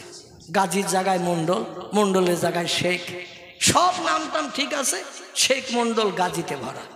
আমার বাড়ির পাশে একজন লোক, তার নাম মোনাজাত আলী গাইন, মোনাজাত আলী গাইন, কিন্তু তার নাম লেখা হয়েছে মোনাজাত আলী গাজী। নামটাম সব ঠিক, গাইনের জায়গায় লিখেছে গাজী। এই রকম ধরনের ঘটনা অধিকাংশ মুসলমানদের নামে ঘটে আছে, কিন্তু ওদের জাত কম যারা, তাদের নামে কিন্তু কোনো ভুল ত্রুটি নাই। আর যদিও বা থাকে, তত্ত্ব দিচ্ছেন তাদের দল বলে লোকেরা, কোনো চিন্তা নাই, একটাও হিন্দু ভাইকে তাড়ানো হবে না। তাড়ানো হবে কেবল বিদেশি মুসলমানদের। এতে মায়ানমার থেকে শুরু করে, পাকিস্তান থেকে শুরু করে, আফগানিস্তান থেকে শুরু করে বিভিন্ন দেশের মুসলমানদের শুধু নাম বলা হচ্ছে। যে সমস্ত দেশগুলোর নাম করলাম, পাকিস্তান, মায়ানমার, আফগানিস্তান, এ দেশ থেকে কোনো হিন্দু, বৌদ্ধ, জৈন কেউ যদি আসে, তাদের সাদরে গ্রহণ করা হবে। আল্লাহ পাক এই অত্যাচার, উৎপীড়ন, নির্যাতন আমরা মুসলমান, আমাদের উপর থেকে আল্লাহ যেন কুদরতি হাতে নিষ্কৃতির ব্যবস্থা করেন। সকলে বলুন আমিন, জোরে বলুন একটু আমিন। আসুন আমি সেখানে নিয়ে যাই যেখানে ছেড়ে এসেছিলাম। আল্লাহ পাক বলছেন, হাবিব আমার কোরআনকে শুধু কেতাব হিসাবে সামসেটের উপরে, আয়রন চেস্টে, শোকেসের ভিতরে রাখার জন্য পাঠাই নাই। কোরআনকে আমি পাঠিয়েছি মহাবিজ্ঞান করে। বিজ্ঞানের ঠাকুর দাদার বাবার ক্ষমতা নাই। আমি যা কিছু তথ্য কোরআনে পরিবেশন করেছি সব আমার পয়গম্বরদের জীবনী দিয়ে। জোরে বলুন একটু সুবহানাল্লাহ। কাদের জীবনী বললাম? পয়গম্বরদের জীবনী দিয়ে তথ্য প্রকাশ করেছি, তথ্যগুলো দিয়েছি। এগুলো নিয়ে পৃথিবীর বিজ্ঞান রিসার্চ করার সুযোগ পাবে। সুলাইমান নবী হাওয়ায় উড়ে যেত নাকি এ দেশ থেকে সে দেশে। ওনার রাজসিংহাসন ছিল মিশরে। কোথায় বললাম? মিশর। মিশর মিশর এবং সিরিয়া, এই দুটি দেশ ছিল পয়গম্বরদের আনাগোনার দেশ। 70,000-এর মতো পয়গম্বর এই মিশর আর সিরিয়ার দেশে আল্লাহর তরফ থেকে পয়গম্বর নবী হওয়ার মর্যাদা পেয়েছিলেন। জোরে বলুন একটু সুবহানাল্লাহ। বাইতুল মুকাদ্দাসের পাশে পৃথিবীর সেরা দ্বিতীয় পুরানো মসজিদ, যে মসজিদটির নাম হলো বাইতুল মুকাদ্দাস। কোরআনের ভাষায় যার নাম এসেছে মসজিদুল আকসা। কি নাম বললাম? মসজিদুল আকসা। সুবহানাল্লাযী আসরা বিআবদিহি লাইলাম মিনাল মসজিদিল হারামে ইলাল মসজিদিল আকসা। নাম এসেছে না? আল্লাহ বলছেন আমার হাবিবকে মক্কার হারাম মসজিদ থেকে রাতের বেলা আমি ট্যুর করিয়েছিলাম, ভ্রমণ করিয়েছিলাম মসজিদুল আকসা ও সিরিয়ার প্যালেস্টাইনের জেরুজালেমে। উটের পিঠে আপ ডাউন করতে গেলে 2.5 থেকে 3 মাসের মতো লেগে যায়। দ্রুতগামী ঘোড়ার পিঠে চেপে মক্কা মোকাররমা থেকে বাইতুল মুকাদ্দাস দেখে ফিরতে গেলে 1.5 মাসের মতো সময় লেগে যায়। আল্লাহ পাক এক রাতের অর্ধাংশ সময়ে পৃথিবীর 3টি দেশ নবীজিকে পরিভ্রমণ করালেন। বাইতুল মুকাদ্দাসে শেষে নিয়ে গেলেন। ওখান থেকে আবার জান্নাতি রকেট, এরোপ্লেন যাকে বলেন, হেলিকপ্টার বলেন, স্পুটনিক বলেন, অ্যাপোলো বলেন, দ্রুতগামী যান যার আরবি নাম হলো বোরাক। এই বোরাকের পিঠে চাপিয়ে বাইতুল মুকাদ্দাসের চাতল থেকে উদ্য গগন ভ্রমণ করিয়েছিলেন। আল্লাহ কোরআনে বলছেন আল্লাযী খলাকা সাবওয়া সামাওয়াতিন তিবাকান। ও পৃথিবীর বিজ্ঞানীরা, হাজারো যন্ত্র মেশিন বানিয়েছো, উপরের দিকে তাকিয়ে দেখো কি দেখা যায়। পৃথিবীর বিজ্ঞানীরা খালি চোখে যা দেখে, যন্ত্র মেশিন দিয়ে তাকালো তাই দেখে। দেখে ওরা বলছেন বহুদূর হলো ফাঁকা, তাই নীল মতন দেখায়, আকাশ বলতে কিছু নাই। বিজ্ঞানীরা বলছে বহুদূর হলো ফাঁকা, তা নীল মতন দেখায়, আকাশ বলতে কিছু নাই। আল্লাহ বলে পাগলের দল, পাগলামি করিস না, 12 গ্লাস খেয়ে পাগলামি করিস না। কোনো ব্যক্তি তোদের কথার দাম দেবে না। আমার সত্য কোরআনে 1450 বছর আগে তথ্য দিয়েছি। আল্লাযী খলাকা সাবওয়া সামাওয়াতিন তিবাকান। ওই যে নীল আকাশ দেখা যায় ওটাও একটা আকাশ, ওর পরও স্তরে স্তরে আমি বানিয়ে রেখেছি আরো 6টি আকাশ। তাহলে মোট কটা হলো? সাবওয়া সামাওয়াতিন তিবাকান। আরবিতে সাবওয়া শব্দের বাংলা অর্থ হলো 7। কত? আল্লাহ বলছেন আকাশ বানিয়েছি 7টা। দুনিয়ার বিজ্ঞানীরা দেখতে পাই নাই এখনো একটা। তাহলে বিজ্ঞানীর কথা সত্য বিশ্বাস করবেন না কোরআন সত্য বিশ্বাস করবেন? আল্লাহ বলছেন আমি যে 7টা আকাশ বানিয়েছি, কিয়ামত পর্যন্ত চেষ্টা করলে তোমরা একটা দেখতে পাবে না। তোমাদের সেই পাওয়ার ক্ষমতা নাই, দেখার সুযোগ হবে না। তবে আমার আকাশ যে 7টা এটা প্রমাণ করার জন্য আমার সেরা পয়গম্বর যার নাম মুহাম্মদ রাসূলুল্লাহ, তার জীবনের 53 বছর বয়সে রজব মাসের 26 তারিখের দিনগত রাত আমার নবীকে বাস্তব চোখে 7টা আকাশ দেখিয়ে দিয়েছি।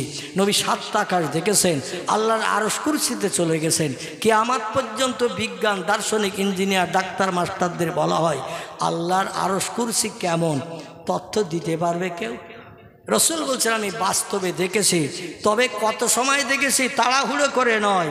তাফসীরের কিতাবে এসেছে আল্লাহ নবী বলছেন আমি 27 বছর ধরে আল্লাহর আরশ কুরসিতে বসে আল্লাহর সঙ্গে গল্প যোগ করিয়ে আবার পৃথিবীতে ফিরে এসেছি। নবীর কথা মিথ্যা হিসাবে বিবেচিত হবে তো নাকি আপনাদের কাছে? হ্যাঁ, নারায়ে তাকবীর, নারায়ে তাকবীর।